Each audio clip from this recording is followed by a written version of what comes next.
Salut à tous et bienvenue sur ce nouvel épisode du podcast Une vie de liberté. Je suis Tony, entrepreneur, marchand de biens et investisseur. Auparavant chef d'entreprise, prisonnier d'une belle rat race, ce métro, boulot, dodo infernal, j'ai fait un burn-out en 2012 qui a tout remis en question. Et j'ai même fait son petit frère en 2016. Et pour le coup là, ça a vraiment tout remis en question. Je voulais changer de vie pour tout simplement vivre, avoir du temps pour profiter de ma famille et de mes proches, voyager et faire au quotidien une activité riche de sens. Grâce à mes investissements, j'ai réussi à atteindre mon indépendance financière en 2018 et depuis 2019, je partage ma passion de la liberté tous les 15 jours sur ce podcast et dans mes contenus. On y parle beaucoup d'argent et d'investissement, mais aussi de développement personnel avec parfois une pointe de philo, de dépassement de soi et surtout de liberté. Parce que même si l'argent est indispensable pour être libre dans ses poches, je suis convaincu que la liberté ne vaut rien si l'on n'apprend pas à être libre dans sa tête. Et si d'aventure vous désirez aller plus loin avec moi, je vous propose des livres, des coachings ainsi que des programmes de formation en ligne pour vous permettre d'accélérer cette route vers la liberté. Et si vous voulez un avant-goût de tout ça, je vous ai même préparé une formation complète de plus d'1h20, totalement gratuite, qui s'appelle Les 4 piliers de l'indépendance financière. Et ça présente tous les leviers que j'ai utilisés et que j'utilise encore pour vivre cette liberté au quotidien. Tout ça est disponible sur notre site www.abinvest.net ou alors en description de cet épisode. Et c'est à nouveau avec un grand plaisir que je vous retrouve dans ce podcast. Ça me fait très plaisir parce que je viens de recommencer cette intro 3 fois, pour être honnête, parce qu'elle a un peu bougé. Et je suis entre 2 semaines de vacances. Et voilà, il fait très chaud. Donc j'espère que les gens de YouTube me verront pas trop transpirer. Vous serez tranquilles. En tout cas, ceux qui écoutent le podcast sur Spotify ou sur Apple Podcast, vous êtes tranquilles. Mais ouais, effectivement, il fait très chaud. Donc voilà, mais par contre, quel bonheur de se retrouver derrière ce micro. Ça fait vraiment plaisir, surtout que les épisodes en ce moment... que j'enregistre. Ça, c'est un nouvel épisode d'Allo Tonton cette semaine. Vous m'avez posé plein de questions super intéressantes. Donc, je suis super content de faire ces épisodes-là pour ces vacances. Et je vais commencer, comme je le fais tous les 15 jours, en remerciant tous les gens qui m'ont écrit suite au podcast de la dernière quinzaine. Alors, vous êtes un peu moins nombreux qu'habituellement parce que j'enregistre ce podcast seulement à quelques jours de la sortie de l'épisode précédent. Mais quand même, vous m'avez régalé. Donc, un grand merci à Mathieu, Yann, John, Maxime, Alvin, Stéphane, Guiche, Jean, Seb, encore Seb, David et Marie. Merci à tous pour vos commentaires. Ça fait très plaisir. Nous sommes 3806 sur YouTube. Ça approche les 4000. Doucement, mais sûrement. Mais en tout cas, on a beaucoup progressé ces derniers temps. Toutes les dernières vidéos de la chaîne font plus de 1000 vues. Donc, ça fait vraiment plaisir. Merci beaucoup à vous pour tout ça. On arrive à 420 notes sur Apple Podcast. Là aussi, vous m'avez régalé. 3 notes de plus, 3 commentaires de plus. Donc, un grand merci à Joël, à Tom et à Raoul pour vos commentaires 5 étoiles. Ça me fait très plaisir. C'est une vraie façon de m'aider, de mettre des notes sur Apple Podcast. C'est ce qui donne vraiment de la contenance à ce podcast.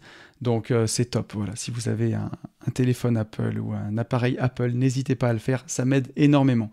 Et je vous rappelle que si vous voulez me contacter, si vous voulez venir discuter avec moi, le plus simple, c'est encore de le faire sur Instagram, où nous sommes 9331, sur mon seul et unique compte, Une vie de liberté, avec la petite étoile bleue maintenant. Voilà, là on est tranquille. Il n'y a plus de compte fake, il n'y a plus de robots, parce que ça devenait infernal.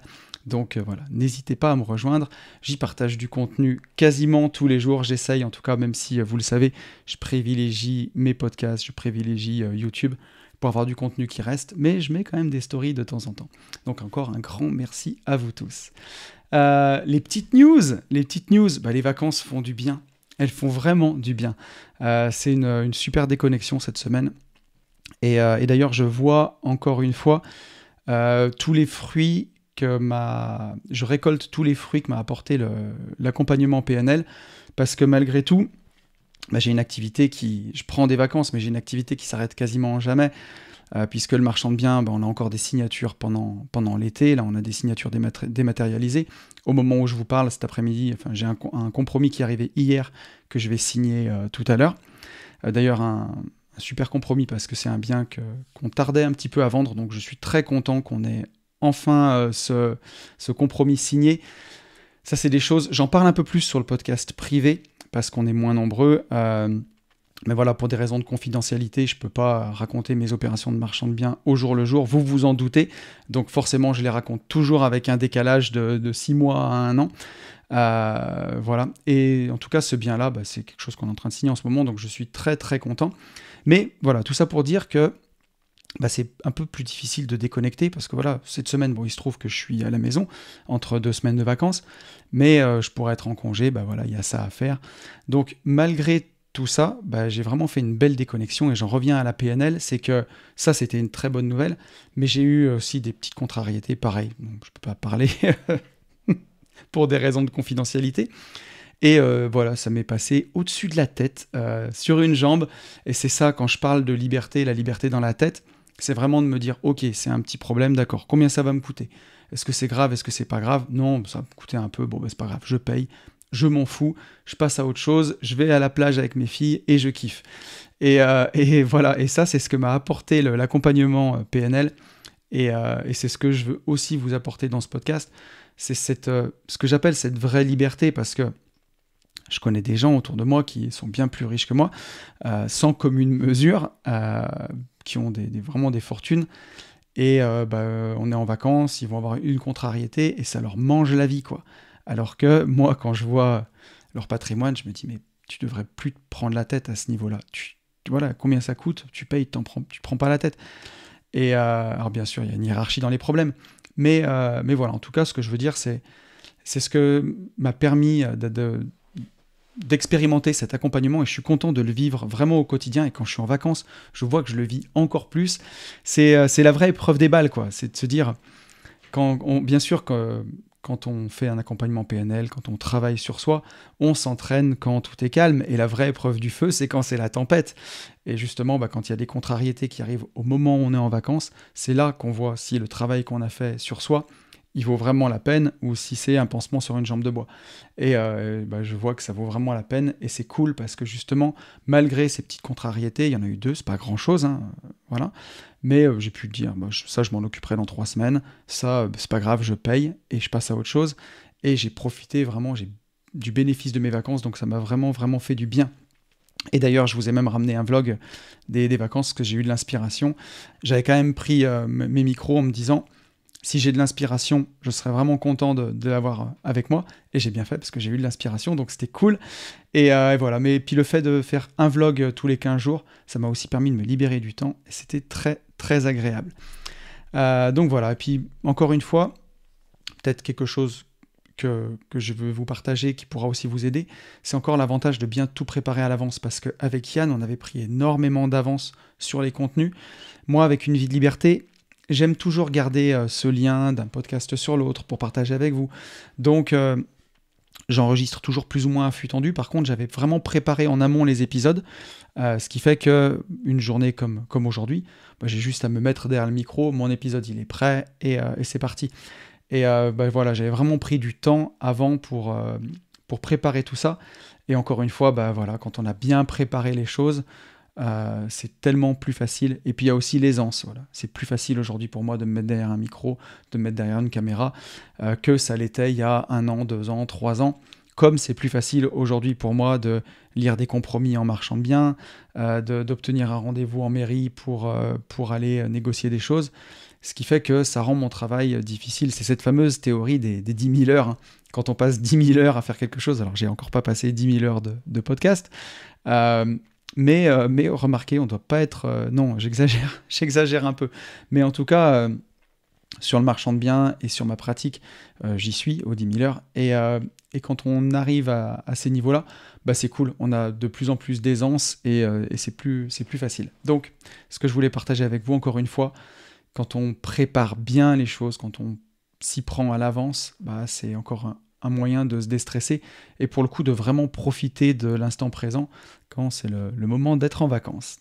Je voulais vous parler de pas mal de petites choses dans ces news. La formation gratuite. Donc ça y est, elle est dispo. J'ai eu cette idée, ces vacances, en faisant du vélo. Encore une fois, pas du tout en bossant, mais en profitant, en passant du bon temps, de me dire, mais t'as jamais proposé de produits gratuits, on va dire dignes de ce nom. Parce que j'avais fait quelque chose, je proposais la liste de mes 20 livres préférés, qui est toujours valable d'ailleurs, qui est toujours téléchargeable, en échange d'un email pour remplir ma liste email. Et c'est vrai que j'en ai jamais fait une maladie de cette liste email parce que bon, c'est pas la vente à tout prix, quoi. Avec moi, vous l'avez compris. Je suis pas le marketeur le plus agressif du monde, loin de là. Mais je me suis dit, c'est quand même dommage parce que là, on a préparé pas mal de choses, notamment avec Fab, des nouveaux produits en développement personnel. Je vais vous en parler juste après. Mais je me dis, si tu veux les faire connaître, ça serait quand même bien de commencer aussi à remplir ta liste email. Et en contrepartie, je voulais donner quelque chose de vraiment sérieux, une vraie formation. Donc j'avais dit 1 heure. Finalement, elle dure 1h20. Elle s'appelle les 4 piliers de l'indépendance financière. Et c'est tout ce que, je vous en ai parlé un petit peu en introduction du podcast, c'est tout ce que j'ai utilisé et que j'utilise encore pour avoir une bonne indépendance financière, quelque chose de solide, pas une indépendance financière éco-plus qui prend l'eau à la moindre vague. Et voilà, donc ça prend du temps. Moi, je ne suis pas le genre de personne qui vous vend du rêve et qui vous vend ça en 6 mois. Mais par contre, si c'est fait comme il faut, comme je l'ai fait, hein, voilà, c'est quelque chose de solide qui dure dans le temps. Et vous voyez, ça fait aujourd'hui plus de 4 ans et demi que je vis l'indépendance financière. Et voilà, je ne suis pas allé faire griller des steaks au McDo, donc c'est que ça fonctionne. Et je suis ravi en tout cas d'avoir fait cette formation. Je suis super content parce que elle est authentique, elle est naturelle, elle est comme je suis. Ça vous donnera aussi un avant-goût, bien entendu, de toutes les autres formations qu'on propose. Donc, je suis ravi. Si ça vous fait envie, elle est téléchargeable sur YouTube. Elle est téléchargeable dans la description de ce podcast. Elle est téléchargeable sur mon Instagram, Une vie de liberté, sur notre site www.abinvest.net.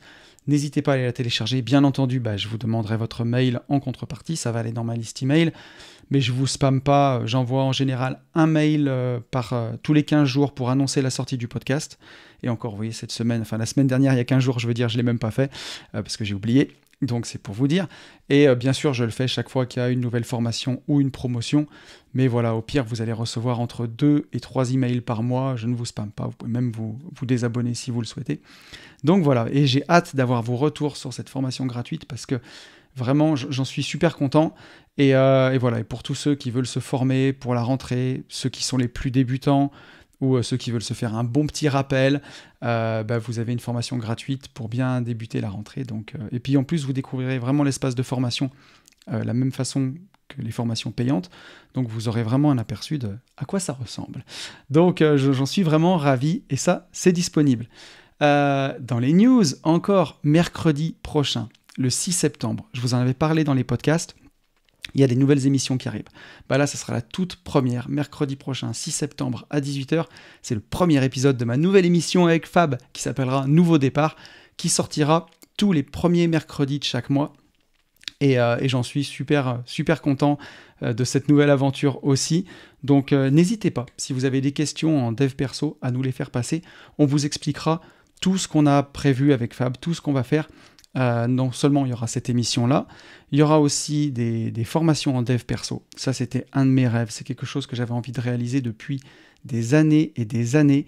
Même donner des conférences en dev perso. J'en ai donné une première grâce à mon pote Alex. Merci encore à toi, mon pote, qui m'a permis de donner une conférence sur le dev perso au mois d'avril, devant tout le monde, au Club des Rentiers à Paris.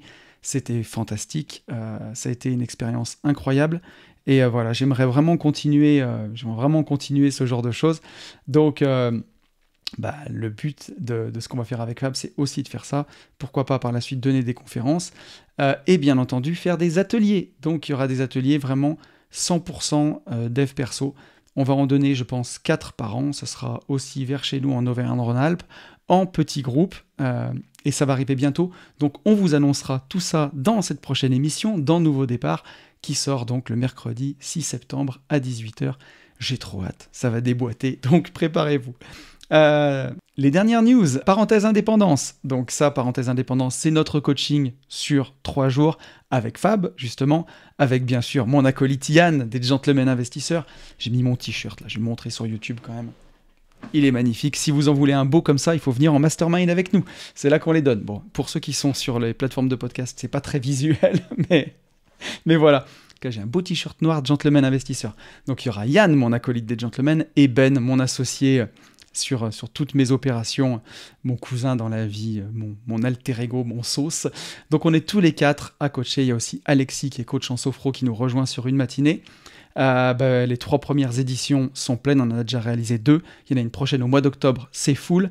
Pour l'édition suivante qui aura lieu du 6 au 8 décembre, il ne reste plus que 2 places. Donc n'hésitez pas, si ça vous dit de venir vous former avec nous.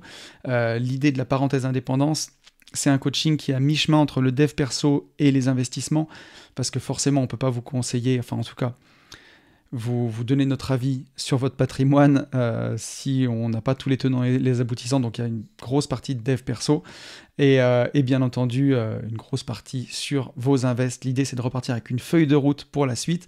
Donc voilà, la prochaine édition elle aura lieu seulement je pense au mois de février ou mars. Donc voilà, n'hésitez pas, il reste seulement 2 places. Le mastermind Esprit Foncier, donc ça c'est Ben et moi. Où on va parler vraiment foncier, division foncière et beaucoup de marchands de biens parce qu'on en fait de plus en plus. Donc je pense que c'est encore une des dernières fois où il s'appelle Esprit Foncier. Il s'appellera bientôt Esprit Marchand de Biens, je pense. Mais voilà, parce que c'est des stratégies qui sont vraiment complémentaires. Donc c'est important d'en parler puis de ne pas se fermer de porte. Donc voilà, la première session qui a lieu au mois de septembre, elle est complète. On prend seulement 8 personnes à chaque fois. C'est sur 2 jours. Voilà, une journée où vraiment on est dans les bureaux et on se forme ensemble. Une journée où on vous emmène sur place. On passe toute la soirée ensemble. Tous les repas sont compris. Et donc pour la deuxième session qui aura lieu les 11 et 12 décembre, il ne reste plus déjà que 4 places. Donc n'hésitez pas si ça vous dit. Et j'en termine avec la dernière news. J'y vais vite parce que c'est vrai que ça fait beaucoup. La soirée de Noël des gentlemen. Mais il faut quand même que je vous en parle de tout ça parce que c'est quand même vraiment très important. Si je ne vous dis pas tous les beaux événements qu'on fait, comment vous allez venir ? Alors on dit la soirée de Noël, c'est plutôt la soirée de fin d'année parce qu'elle a lieu le 25 novembre 2023 au cabaret Le Lion Rouge, juste à côté de Lyon, à Brignais. L'année dernière, ce fut un franc succès. J'ai réussi à ouvrir 150 places cette année. Il y a déjà 100 places qui sont parties. Donc il n'en reste plus que 50. Si ça vous dit, n'hésitez pas. Vous avez le lien dans la description de ce podcast, le lien sur mon Insta, partout. Je vous fais confiance, vous trouverez. Donc n'hésitez pas. Si ça vous tente, venez nous rejoindre. C'est une soirée où tout le monde s'habille bien. On fait des belles photos. Ça va être vraiment exceptionnel. L'année dernière, c'était juste fou. Cette année, ce sera encore plus fou. Donc, n'hésitez pas à nous rejoindre. Et j'en ai terminé pour les news. Les news qui sont riches. Qu'est-ce que vous voulez ? On fait beaucoup de choses aussi. Donc, c'est normal que les news soient riches. Et je vous propose qu'on revienne sur le podcast de la dernière quinzaine. L'épisode avec Loïc, l'épisode avec mon petit chouchou. Donc, c'est un podcast qui vous a beaucoup plu. Et à moi aussi, parce que c'est toujours un plaisir de recevoir mes copains. C'est toujours, je trouve, très inspirant. Et voilà, donc habituellement, j'enregistre ce podcast quelques jours avant sa sortie. Là, je l'ai enregistré seulement 2 jours après la sortie de l'épisode parce que je repars, vous l'avez compris. Donc, je pensais avoir peu de retours et en fait, vous m'avez gâté. Donc, merci encore une fois à tous les gens qui prennent le temps de commenter. Moi-même, en tant qu'auditeur de podcast, je ne le fais pas assez sur les autres podcasts que j'écoute. Donc, merci infiniment à ceux qui le font. C'est vraiment trop cool et vous m'avez gâté. Donc voilà. Et encore un grand merci à toi, mon petit Loïc, pour ton authenticité, pour être mon pote, pour ce que tu as partagé. Cet épisode, il était vraiment intime. C'est beaucoup ressorti. J'ai pas pris tous les commentaires, bien sûr, mais puis il y a beaucoup de gens qui ont commenté sur mon Insta, qui m'envoient des DM. Mais voilà, on va dire le contexte se prêtait à cette authenticité aussi parce que on était en voyage moto, on était ensemble. On était à l'étranger, du coup, pour le coup, puisqu'on était en Italie, dans un Airbnb. C'était assez tard qu'on a tourné ce podcast en fin de journée. Donc, ça se prêtait à la confidence et franchement, ça n'a pas manqué, ça vous a beaucoup plu. Donc, je vais prendre quelques messages. On a un premier message de Marie. Marie qui me dit « Salut tonton, plus c'est long, plus c'est bon. » Oui, parce que l'épisode faisait 2h30. Et en ce moment... on est bien derrière ce micro aussi. Puis j'ai l'impression que ça vous plaît. Donc, c'est vrai que je fais des épisodes plus long. Et dites-moi d'ailleurs si ça vous plaît ou si quand vous voyez 2h30 ça vous décourage et vous n'avez même pas envie de l'écouter ou si vous êtes content. Moi je sais que je préfère la qualité à la quantité, donc j'écoute peut-être moins de podcasts, mais j'aime bien les podcasts longs parce que j'ai l'impression qu'on va vraiment au fond du sujet et que j'apprends vraiment des choses. Donc voilà, vous me direz. Marie qui nous dit « Trêve de plaisanterie, je vous remercie tous les deux pour avoir pris le temps de nous partager vos aventures et vos états d'esprit à chaque étape de celle-ci. Tellement de sujets abordés dans ce podcast qui pourraient être encore développés pendant des heures et des heures. La rat race, investir en couple, l'importance du mindset, le partage des galères, la définition de sa liberté, la France et les Français, les envies, les projets, bref. Comment atteindre le bonheur et la liberté et prendre plaisir sur le chemin malgré les obstacles. Bravo et merci encore. Merci à toi Marie. Et j'ai voulu lire ton message parce que ça m'a inspiré ce que je disais dans la première news. Il y a ce dicton qui est célèbre, dont j'ai oublié de qui il était, mais qui disait que le bonheur, c'est pas d'attendre qu'il fasse soleil, mais c'est d'apprendre à danser sous la pluie. Et quelque part, c'est vraiment ça, parce que tu peux pas contrôler ce qui t'arrive, par contre, tu peux contrôler comment tu vas réagir face à ces événements. Ça, c'est de la PNL, et c'est tellement important, parce que quand on voit le parcours de Loïc, les embûches, les galères qu'il a eues, et moi, je l'ai connu pendant toute cette période-là, et c'est quelqu'un avec une grande résilience, une grande sagesse, et ça vient aussi de son histoire de vie, parce que voilà, Loïc, il a eu des embûches, tout n'a pas été rose, mais malgré tout, c'est ce qui donne aussi un peu de sagesse. Et moi, je le vois dans mon propre parcours, je suis content que les choses se soient faites comme ça, que j'ai d'abord eu plus de galères avec ma société de travaux publics, où c'était difficile, où c'était compliqué, où on y passait du temps,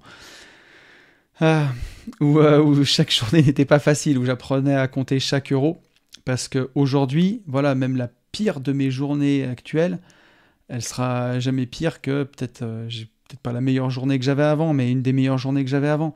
Donc, avoir connu des moments difficiles, ça fait du bien pour la suite, tout simplement. Ça permet de relativiser, ça fait un point de comparaison. C'est plus facile d'être heureux quand on a connu ce que c'était qu'être malheureux.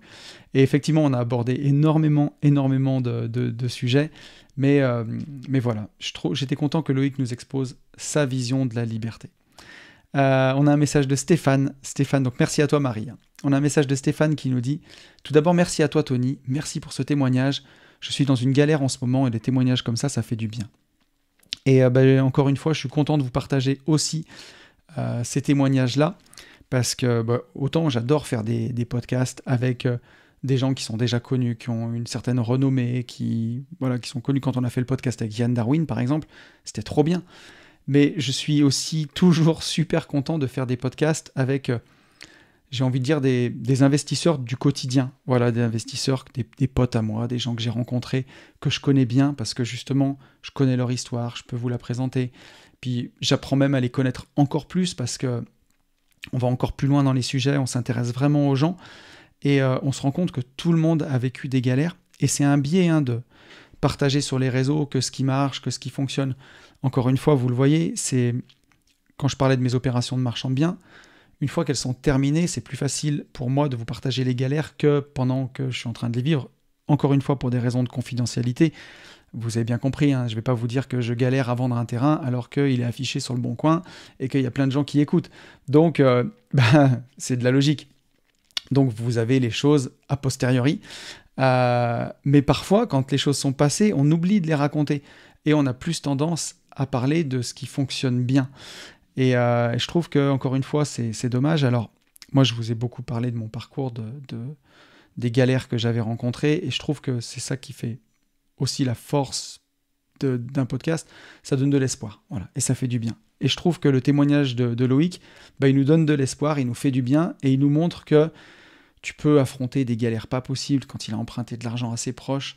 Moi, je veux dire, je le connaissais à cette époque-là. C'était pas quelque chose de facile, c'était pas quelque chose d'évident, mais voilà, il était dans le processus. Il y a un moment où, quand on est dedans, comme dit la chanson d'Orelsan, à un moment, la seule chose à faire, c'est d'avancer, et voilà, on avance, et à un moment, les galères sont derrière nous, on les a passées, on est sorti plus fort, et on en tire des leçons, on refait pas les conneries, et voilà. Et donc, Stéphane, si t'es dans une galère en ce moment, voilà, ne lâche pas. Parfois, la seule chose à faire, c'est d'avancer un pas après l'autre, un jour après l'autre. On a un message de Maxime qui nous dit « Bravo pour le mindset, c'est tellement ça, quand tu as la chance de voyager dans le monde, quand tu rentres au pays, tu ne supportes plus les Français. Merci aussi d'aborder le point des conjoints, c'est tellement important. C'est un effet de levier x4, en bien ou en mal, suivant l'esprit de son conjoint. Vivement que je vienne à ces mastermind moto. » Alors, on va avoir le temps d'en parler dans le sujet de la semaine, mais oui, venez en mastermind, venez. Quand on ne supporte plus les Français, effectivement, parfois, je sais pas si quand on est à l'étranger, en tout cas moi c'est le sentiment que j'ai, on a quand même un statut particulier quand on est à l'étranger, qui fait que peut-être que, en tout cas en tant que voyageur ou qu'on vient pas pour longtemps, les gens nous pardonnent beaucoup plus de choses sur les us et coutumes. Prenons un exemple, typiquement la façon de couper le fromage. En France, on s'en rend pas compte, nous, parce qu'on est français, mais la façon de couper le fromage est très codifiée. Quand vous avez un camembert, vous faites des parts de camembert comme au Trivial Poursuite. Si quelqu'un vient couper le camembert et fait des lamelles droites comme ça va vous choquer. Enfin, pour beaucoup de Français, en tout cas, ça choque. Mais si vous avez un Mexicain qui vient manger à votre table et qui coupe le camembert n'importe comment, vous allez sourire, vous allez peut-être même pas lui expliquer, vous allez lui expliquer avec bienveillance, et ainsi de suite. Et vous serez vraiment sympa parce que vous savez que cette personne, elle vient d'une culture différente, qu'elle voit pas les choses comme vous, qu'elle peut pas les inventer. Et donc, on a peut-être plus de tolérance. Et par contre, un Français qui vous coupe le fromage comme ça, moi je sais que je suis peut-être un peu maniaque avec le fromage, mais quand je vois qu'on le coupe n'importe comment, ça va m'agacer, quoi. Je vais le dire, attends, mais c'est un camembert, ça se coupe pas comme ça se coupe, fait des camemberts, ça se coupe pas comme ça. Et non, mais c'est vrai. Et donc je pense qu'on a plus de tolérance avec d'autres personnes. Et quand justement on va à l'étranger, en tant que Français, on découvre plein de cultures, on est stimulé dans tous les sens, on découvre justement la façon de couper le fromage des autres pays. Alors c'est pas le fromage, mais la façon de manger, la façon de parler. Et on apprend plein de choses, on est hyper stimulé. Et quand on revient en France, on retrouve ce qu'on a quitté, ce qui parfois nous agace, et en contraste, ça nous saute encore plus à la tronche. Donc effectivement... même si ça m'énerve parfois, même si je ne suis pas parfait, un peu de bienveillance. Et encore une fois, parfois, il vaut mieux pas s'énerver. Et c'est un peu la conclusion qu'on avait aussi avec Loïc, c'est vivre et laisser vivre. Ces derniers temps, j'ai fait des réels sur Insta qui sont isolés de podcasts, surtout des podcasts des gentlemen investisseurs, où il y a plus d'échanges avec Yann et où on arrive plus à s'énerver. Et ces derniers temps, je sais pas, je trouve qu'on s'est beaucoup énervé sur les impôts, justement, sur la redistribution qui est mal faite. Et des fois, ça fait du bien, des fois, ça défoule, mais je trouve que ça apporte pas beaucoup de solutions. Alors, bien sûr, ça fait du buzz, ça fait des réels qui font des vues. Il faut tout essayer. Mais des fois, je me dis, c'est pas ça que j'ai envie de donner comme image, c'est pas ce que j'ai envie d'isoler. Et je préfère être dans la construction et me dire, ok, les choses, elles sont comme ça. Comment je peux faire pour les changer? Et c'est ce qu'a fait Loïc. Bon, ok, les choses, elles sont comme ça. Comment moi, je peux changer mon quotidien? Je vais devenir conducteur de train. Je vais aller habiter dans le pays de Gex parce que c'est chouette. Parce que voilà, c'est un peu plus select. Je vais aller travailler à Genève parce que je vais multiplier mon salaire. Il a trouvé des solutions pour sa propre liberté plutôt que de... Je vais utiliser le mot, mais faire chier tout le monde et expliquer aux gens qui vivent n'importe comment. À un moment, il faut juste les laisser vivre et il faut prendre les bonnes décisions pour soi. Ça rejoint encore le livre de Harry Brown, How I Found Freedom in a Non-Free World, comment j'ai trouvé la liberté dans un monde qui n'est pas libre. Harry Brown, il ne vous dit pas de prendre votre bâton de pèlerin et d'aller évangéliser les gens et leur expliquer comment ils doivent vivre. Il vous dit juste, laissez-les faire, voilà, et vous, vivez pour vous de la bonne façon. Et je trouve que c'est, en tout cas pour moi, ce qui fait plus sens. Et je préfère donner des solutions pour les gens qui ont envie de changer, plutôt que de passer mon temps à critiquer ça ou ça. Même si des fois ça fait du bien, même si des fois ça soulage. Et dans les gentlemen, on l'a toujours dit, c'est un peu le bistrot de limo et des fois on se lâche. En tout cas, c'est pas ce que j'ai envie de retenir. Je préfère retenir qu'on donne des solutions pour vivre libre, plutôt que de faire que de pointer des problèmes et s'en plaindre, même si ça fait des vues. Et le sujet des conjoints, bien entendu, c'est tellement, tellement important. Et encore une fois, je peux donner un petit tips là, mais si votre conjoint il veut pas du tout investir et que vous avez envie d'investir, débrouillez-vous pour en faire un premier tout seul, sans mettre votre conjoint dans la merde, sans l'entraîner avec vous. Si vous êtes marié sous le régime de la communauté, c'est beaucoup plus difficile, mais si vous êtes pacsé ou si vous êtes en séparation de biens, c'est beaucoup plus simple. Faites-en un pour vous, montrez-lui que vous savez faire, montrez-lui que ça marche, que vous gagnez de l'argent, et vous allez inspirer votre conjoint, et après il y viendra de lui-même, plutôt que d'essayer de le convaincre à tout prix. Attention, je ne compare pas votre conjoint à un âne, mais il y a un dicton qui dit on peut pas forcer un âne à boire, un âne qui n'a pas soif. Qu'est-ce que c'est douteux. Et ça marche dans les deux sens, hein. C'est homme et femme, c'est interchangeable. Mais voilà, aujourd'hui, ça fait des années que je coach maintenant, ça fait plus de 3 ans déjà, c'est incroyable. Et donc j'en ai vu passer, que ce soit en J'irai investir chez vous, que ce soit en coaching individuel, que ce soit dans les parenthèses indépendance, j'en ai vu passer des gens malheureux parce que leur conjoint ne veut pas investir. et ils leur font du lavage de cerveau, du brainwashing toute la journée. Faut investir, faut investir. Et en fait, à part braquer ton conjoint, tu fais rien de plus, quoi. Donc, au lieu de lui en parler, fais-en un tout seul. Explique-lui.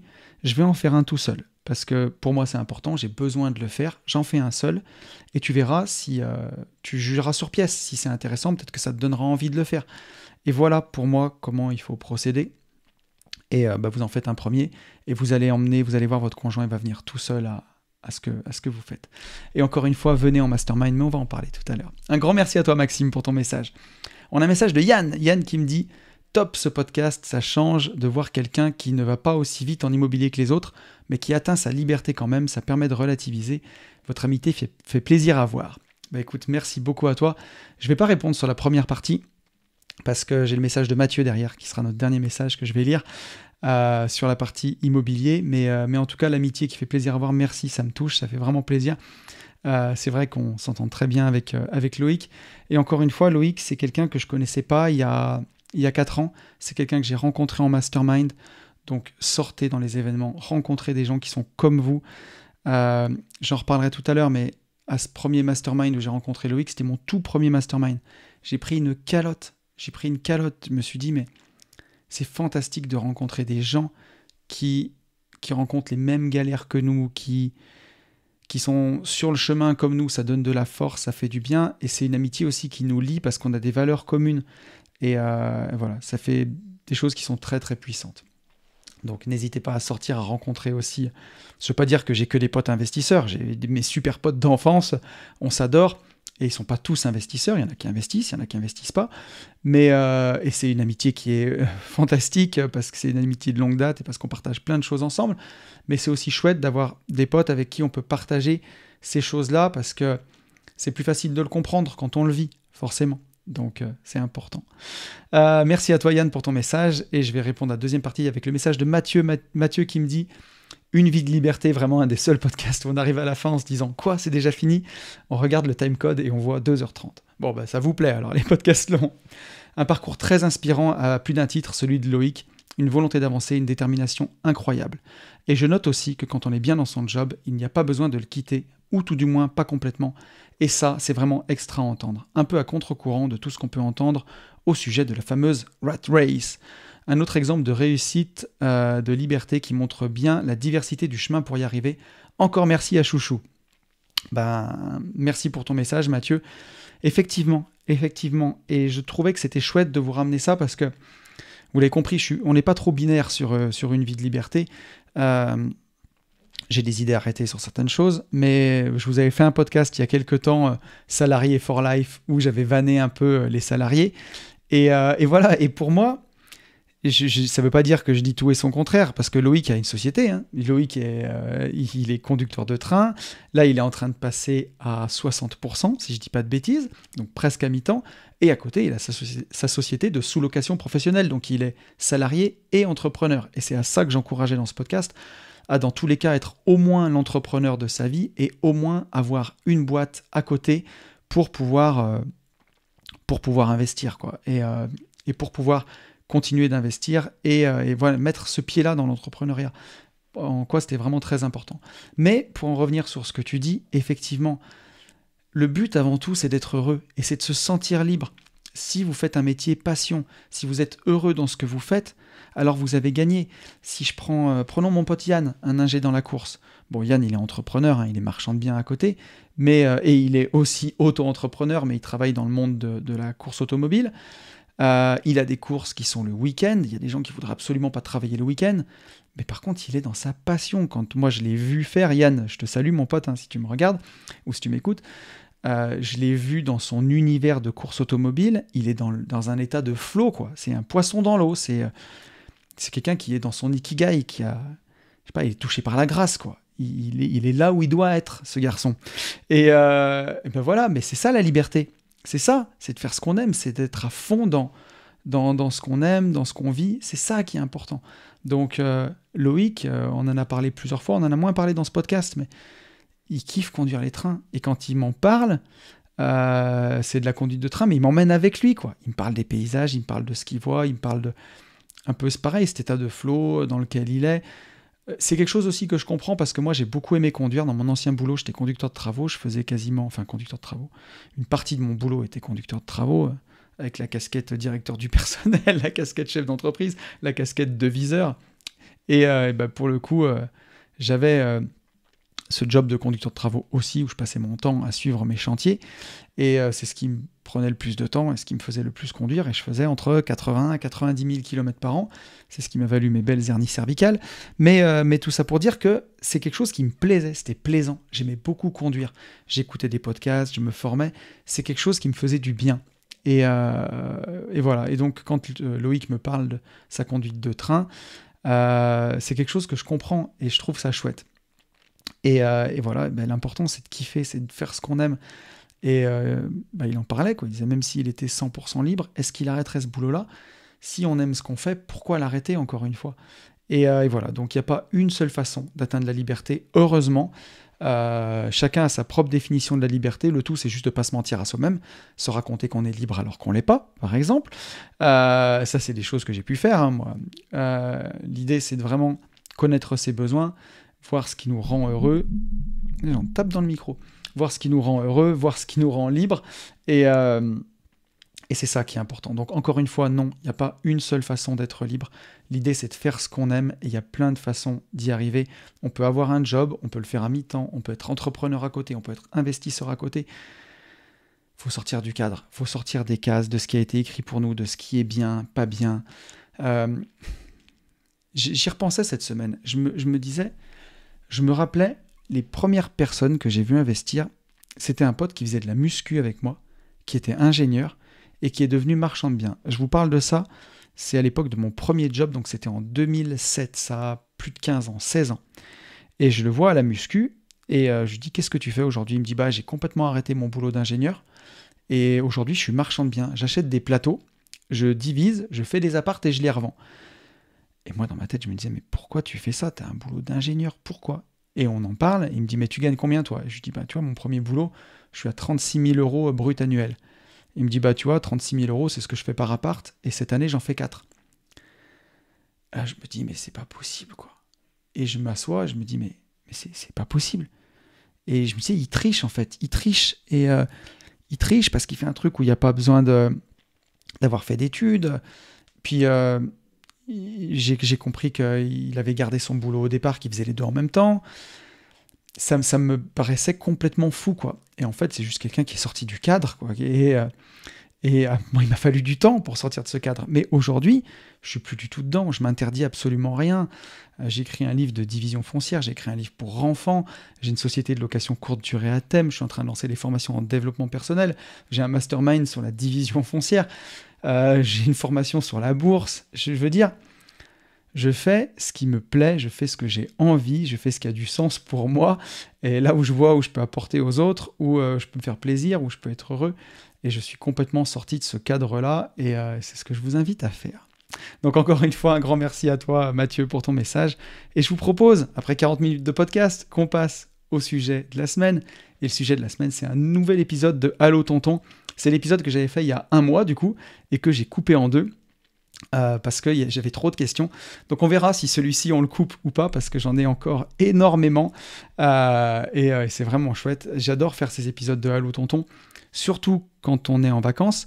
C'est des épisodes qui forcément me demandent un petit peu moins de préparation, qui sont aussi beaucoup plus naturels, et je me rends compte que c'est ce dont j'ai besoin en ce moment, c'est de partager du temps naturel derrière le micro, d'être de plus en plus authentique, parce que je me dis que j'ai l'impression que c'est du contenu qui percute encore plus. Forcément, hein, quand je fais des podcasts de plus d'1 heure, ça trille déjà. On est qu'entre gens motivés, qu'entre gens qui ont envie de partager. Et en tout cas, voilà, j'ai l'impression d'être de plus en plus authentique. Après, il se passe aussi quelque chose, peut-être comme en course à pied, quand au bout de les premières 20 minutes, c'est souvent dur pour moi, parce que je me suis remis à la course à pied. Et au bout de 20 minutes, 25 minutes, il se passe quelque chose où ça y est, je pars dans un état de flow, et ensuite j'éprouve du plaisir. Et aujourd'hui, j'arrive à courir jusqu'à 1 heure, et c'est trop bien, quoi. Je suis dans cet état de flow. Et j'ai l'impression que c'est aussi ce qui se passe avec les podcasts. Au-delà de 40 minutes, on rentre un peu dans un état de flow, et il en sort des choses qui n'étaient pas prévues, peut-être plus spontanées, plus naturelles, des idées. Et c'est ça aussi que j'aime quand tout n'est pas écrit et quand il sort parfois des fulgurances, on ne sait pas. Donc voilà, on est parti pour ce nouvel épisode d'Allo Tonton. Et on a une première question de Max. Max qui me dit « Bonjour tonton. J'espère qu'il n'est pas trop tard pour poser ma question, je suis un peu à la bourre. » Bah tu vois, non, c'est pas trop tard parce qu'on a fait en 2 épisodes. Voici ma problématique. Je suis sous compromis pour l'achat d'une maison de ville pour créer une colocation de 5 chambres. La rentabilité finale sera entre 8 et 9%, ce qui n'est pas fou pour une colocation, mais très bien pour la ville où j'investis, à 25 minutes de Lyon. C'est aussi un pari, car le bien sera pour aménager une coloc, et donc revendable uniquement à des investisseurs.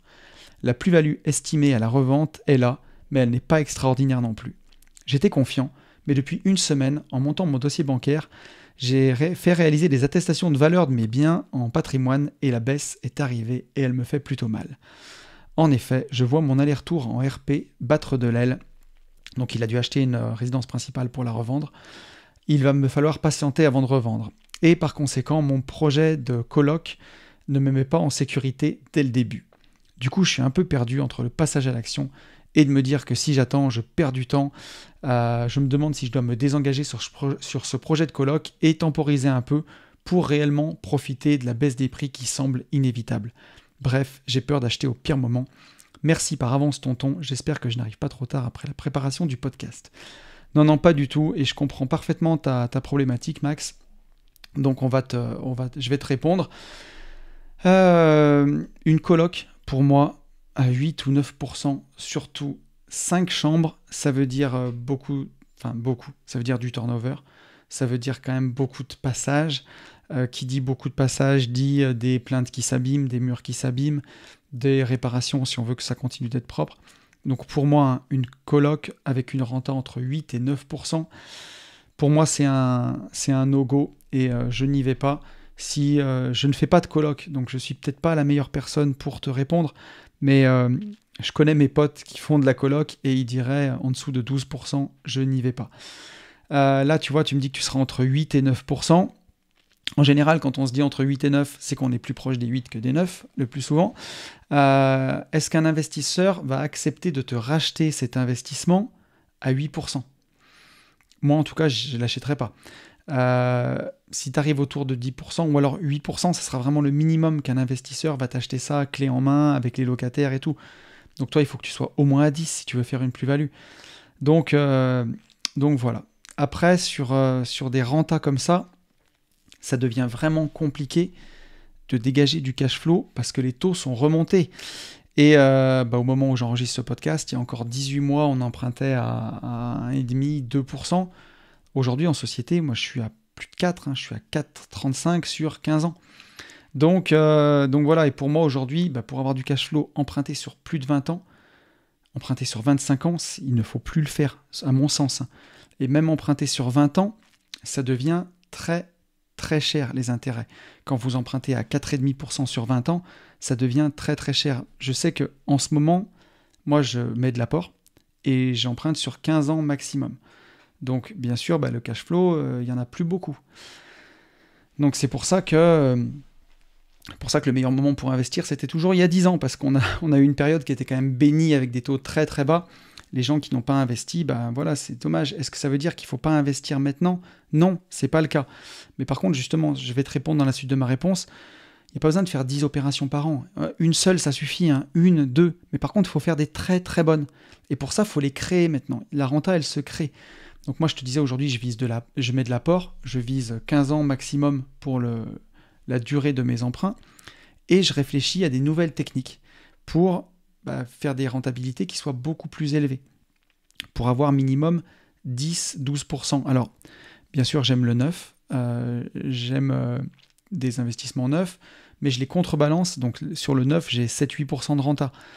Mais par contre, j'ai mon business de marchand de biens qui me fait du cash en face, et j'équilibre aussi avec des investissements long terme qui sont entre 10-12% de renta, et même j'arrive à faire beaucoup plus aujourd'hui, j'arrive à faire du 100% de renta quasiment, comment dirais-je, de la renta immédiate. Pour te donner un exemple, récemment j'ai fait une opération où j'ai acheté 4 lots dans un immeuble, j'en ai revendu 3, j'en ai gardé un, alors je me pose la question de savoir si je le revends ou pas, mais si tu veux, grosso modo, la vente des 3 lots, me payer le dernier.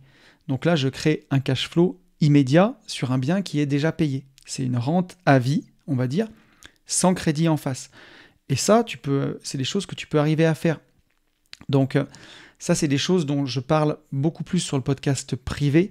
Alors l'idée, c'est pas de vous dire je vais vous claquer 7 € pour venir sur le podcast privé. C'est pas ça, mais comme c'est des choses qui sont beaucoup plus expérimentales que je fais en ce moment, parce que c'est des techniques qui mêlent investissement long terme et achat-revente, et ça se fait pas encore une fois n'importe comment. Si vous faites ça en nom propre, vous allez vous faire requalifier marchand de biens. Il faut le faire en société.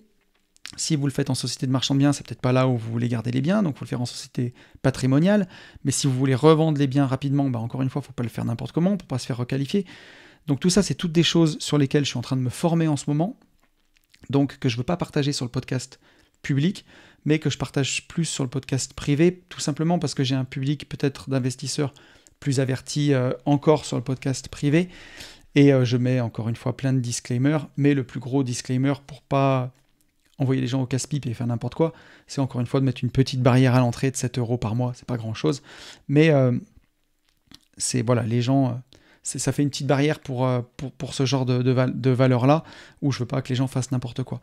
Mais dans l'idée, quand tu achètes un immeuble et que tu gardes que le bien le plus rentable et que tu vends les autres, et que tu arrives à bien les vendre, forcément tu chopes des rentas qui vont être 10, 12, 15, 20%, 30% peut-être, où tu vois comme dans mon investissement total en fait, parce que tu n'as même plus de crédit en face, tu crées une rente à partir de rien, donc la renta, quelque part, elle est infinie.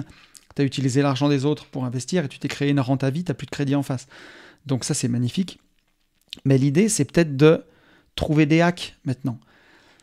Quand c'est cher pour emprunter, il faut trouver des hacks, il faut trouver des façons d'aller plus vite. Et si tu continues de faire de l'immobilier classique, j'achète un bien à 7-8% de renta, je ne mets pas d'apport et je le paye, mais tu n'auras jamais de cash flow et tu vas mettre 20 ans. Donc, encore une fois, il faut chercher des raccourcis. Et moi, pour cette coloc, malheureusement, j'irai pas. Voilà, je préfère te le dire, moi, j'irai pas.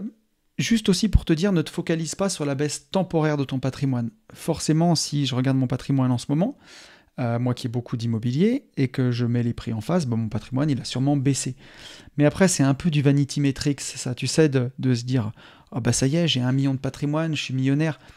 Ok, la belle affaire, si tu as juste une ERP à 1 million d'euros et qui te coûte 10 000 € par an d'entretien ou même 20 000 €, est-ce que tu as vraiment 1 million d'euros d'actifs? Est-ce que tu es vraiment millionnaire? Oui, tu l'es dans les faits, parce que si tu la vends, tu as 1 million. Mais est-ce que tu n'as surtout pas un gros passif qui t'appauvrit? C'est la question. Donc, et à côté, tu as des gens qui ont un patrimoine, moi j'en connais, de seulement, entre guillemets, seulement 800 000 €, mais qui font quasiment 30% de renta là-dessus. Donc 30%, ça fait 240 000 €. Ils ont un patrimoine de seulement 800 000, qui est essentiellement immobilier, donc c'est que de la courte durée, qui a même peut-être encore baissé, donc peut-être qu'il fait que 700 000 en ce moment. Par contre, il rapporte 240 000 € par an. Et ça, c'est réel, tu vois. Donc, ne te focalise pas que sur la taille de ton patrimoine ou son montant. Quand c'est haut, forcément, ça fait du bien. Quand c'est bas, ça fait chier. Mais regarde plutôt qu'est-ce qui rentre tous les mois, ce patrimoine. Est-ce qu'il est bien exploité? Et c'est ça qui est important. Donc voilà. Et encore une fois, prenez des sécurités. Là, j'en parle pas trop parce que l'opération elle est encore en cours, mais j'ai un de mes projets de marchand de biens où on risque de pas gagner grand chose, quoi. Enfin, aujourd'hui tout est signé, donc on va pas gagner grand chose. On va gagner quand même de l'argent, mais pas à la mesure de ce qui était prévu.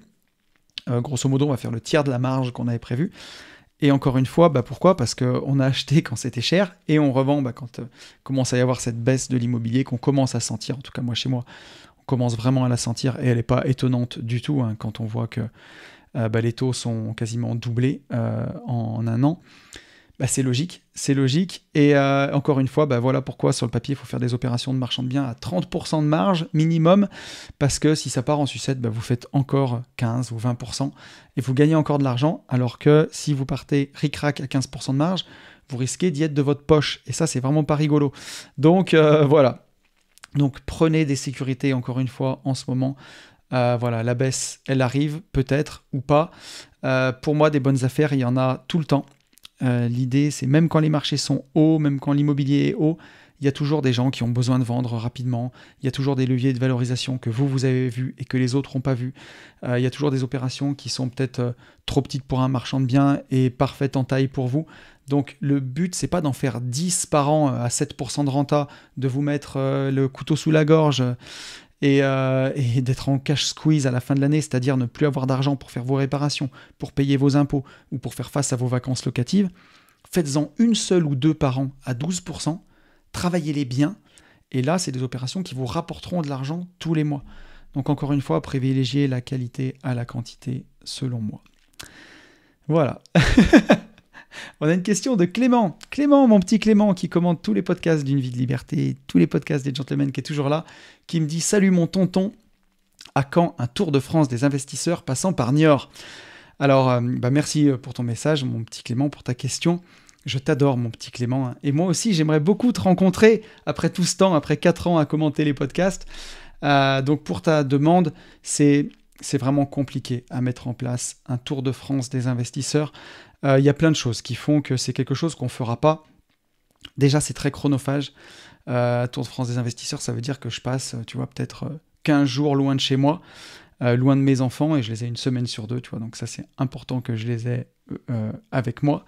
La logistique pour ce genre d'événement, à mon avis, elle est folle, parce que ça veut dire qu'il faut que tu planifies tout en avance, que tu trouves des salles, que tu fasses des pages de vente dans chaque ville.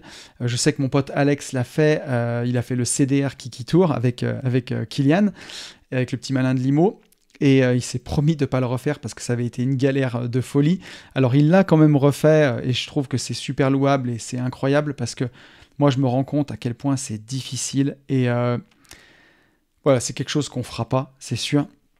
Et aujourd'hui, on est structuré en société pour ces événements, pour des questions d'assurance, pour des questions de volume aussi, parce qu'on en fait beaucoup. Et donc, quand tu es en société, il faut gagner de l'argent, il faut être rentable, même si c'est pas grand-chose, tu vois, même si c'est plus pour rencontrer les gens que pour gagner de l'argent, hein, ce genre de choses. Mais il faut quand même que ce soit rentable, et c'est dur de faire quelque chose de payant et de rentable sur ce modèle-là de Tour de France, en tout cas à mon sens. Et alors tu peux le faire gratuitement, par exemple, tu vois, au FIT, le FIT de Yann Darwin, le Fitness et Investissement Tour, le Finance et Investissement Tour. Remarque, entre lui et Don Pierre Albertini, ils sont fit aussi, donc ça allait un peu avec les deux. Mais voilà, moi j'ai adoré, c'était super bien, et j'étais choqué à la fin parce que les gens étaient choqués qu'il y ait de la pub à la fin. Ils ont fait ce tour, c'était gratuit, c'était d'une qualité incroyable. Moi, j'ai adoré. Je trouvais ça vraiment super bien. Ça m'a permis de rencontrer Don Pierre, ça m'a permis de saluer Yann. C'était super génial. Et à la fin, forcément, il y a une page de vente, un moment de vente qui doit durer quasiment un quart d'heure pour les formations de Green Bull. Mais tu t'attends à quoi? Tu viens à un événement, c'est gratos, c'est qualité. À la fin, forcément, et ils vont essayer de vendre des formations. Ça me paraît de toute logique. Et il y a des gens qui étaient choqués, qui disaient c'est pas normal, à la fin la page de pub c'était honteux.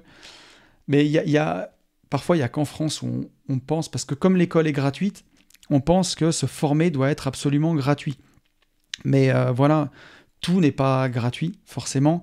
Les meilleurs, par exemple, les techniques que je suis en train de faire en ce moment, que je suis en train d'expérimenter, ça fait la 2e fois que je le fais, voilà, d'acheter un bien, garder le plus rentable, de vendre, c'est quelque chose que je suis en train de faire, je me fais accompagner par mon notaire, par mon expert comptable, pour pas faire n'importe quoi quand je fais ce genre d'opération.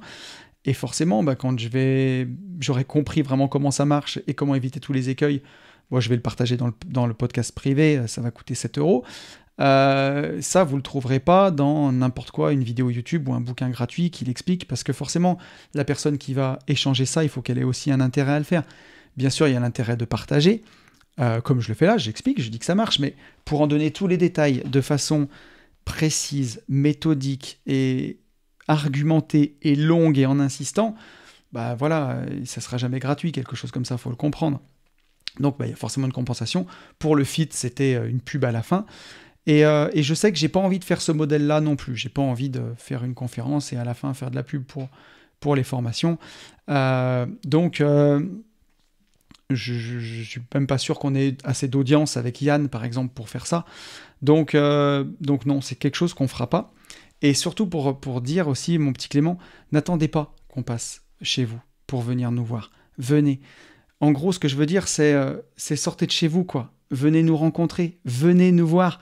On est vraiment sur le terrain en plus, entre les masterminds division foncière, les parenthèses indépendance, bientôt les formations, les ateliers avec Fabien, les masterminds, on en fait 4 par an, entre le MMA, le surf, le karting, la moto. On fait quand même vraiment beaucoup d'événements. Et je sais pas si on le fera toute notre vie avec Yann, ça. Et avec Fabien et avec Ben. Et voilà, je sais pas jusqu'à quand ça va durer. Bien sûr, tant qu'on y prendra du plaisir, en tout cas, et tant que ça aura du sens pour moi. Mais voilà, on est vraiment sur le terrain. Ce que je veux dire, on est vraiment accessible. On n'est pas juste derrière un micro, une caméra, et on n'existe que dans YouTube. C'est vraiment pas du tout le cas. Moi, je suis marchand de biens avant tout. Ben, j'adore ce que je fais. Enfin, je suis entrepreneur avant tout, mais j'adore mon métier de marchand de biens. Je suis sur le terrain. C'est du concret, quoi. Et quand on fait les masterminds avec vous, c'est du concret. Vous pouvez venir nous voir. Donc, n'attendez pas qu'on passe par chez vous, parce que tu vois, Niort, c'est une petite ville, en plus, mon poulet. Donc, même si jamais on le faisait, ça serait dans les grandes villes. Ça serait à Lyon, ça serait à Bordeaux, ça serait à Paris, ça serait peut-être à Nantes, ça serait dans des grandes villes. Mais voilà, il ne faut pas attendre qu'on passe par chez vous. Il faut sortir, il faut venir nous voir. Nous, on est vraiment sur le terrain et on a créé ce qu'on aimait. Ça n'existait pas beaucoup, les masterminds autour du sport. Enfin, ça n'existait pas, à mon sens, en tout cas. Donc, nous, on l'a créé parce qu'on a envie de le voir.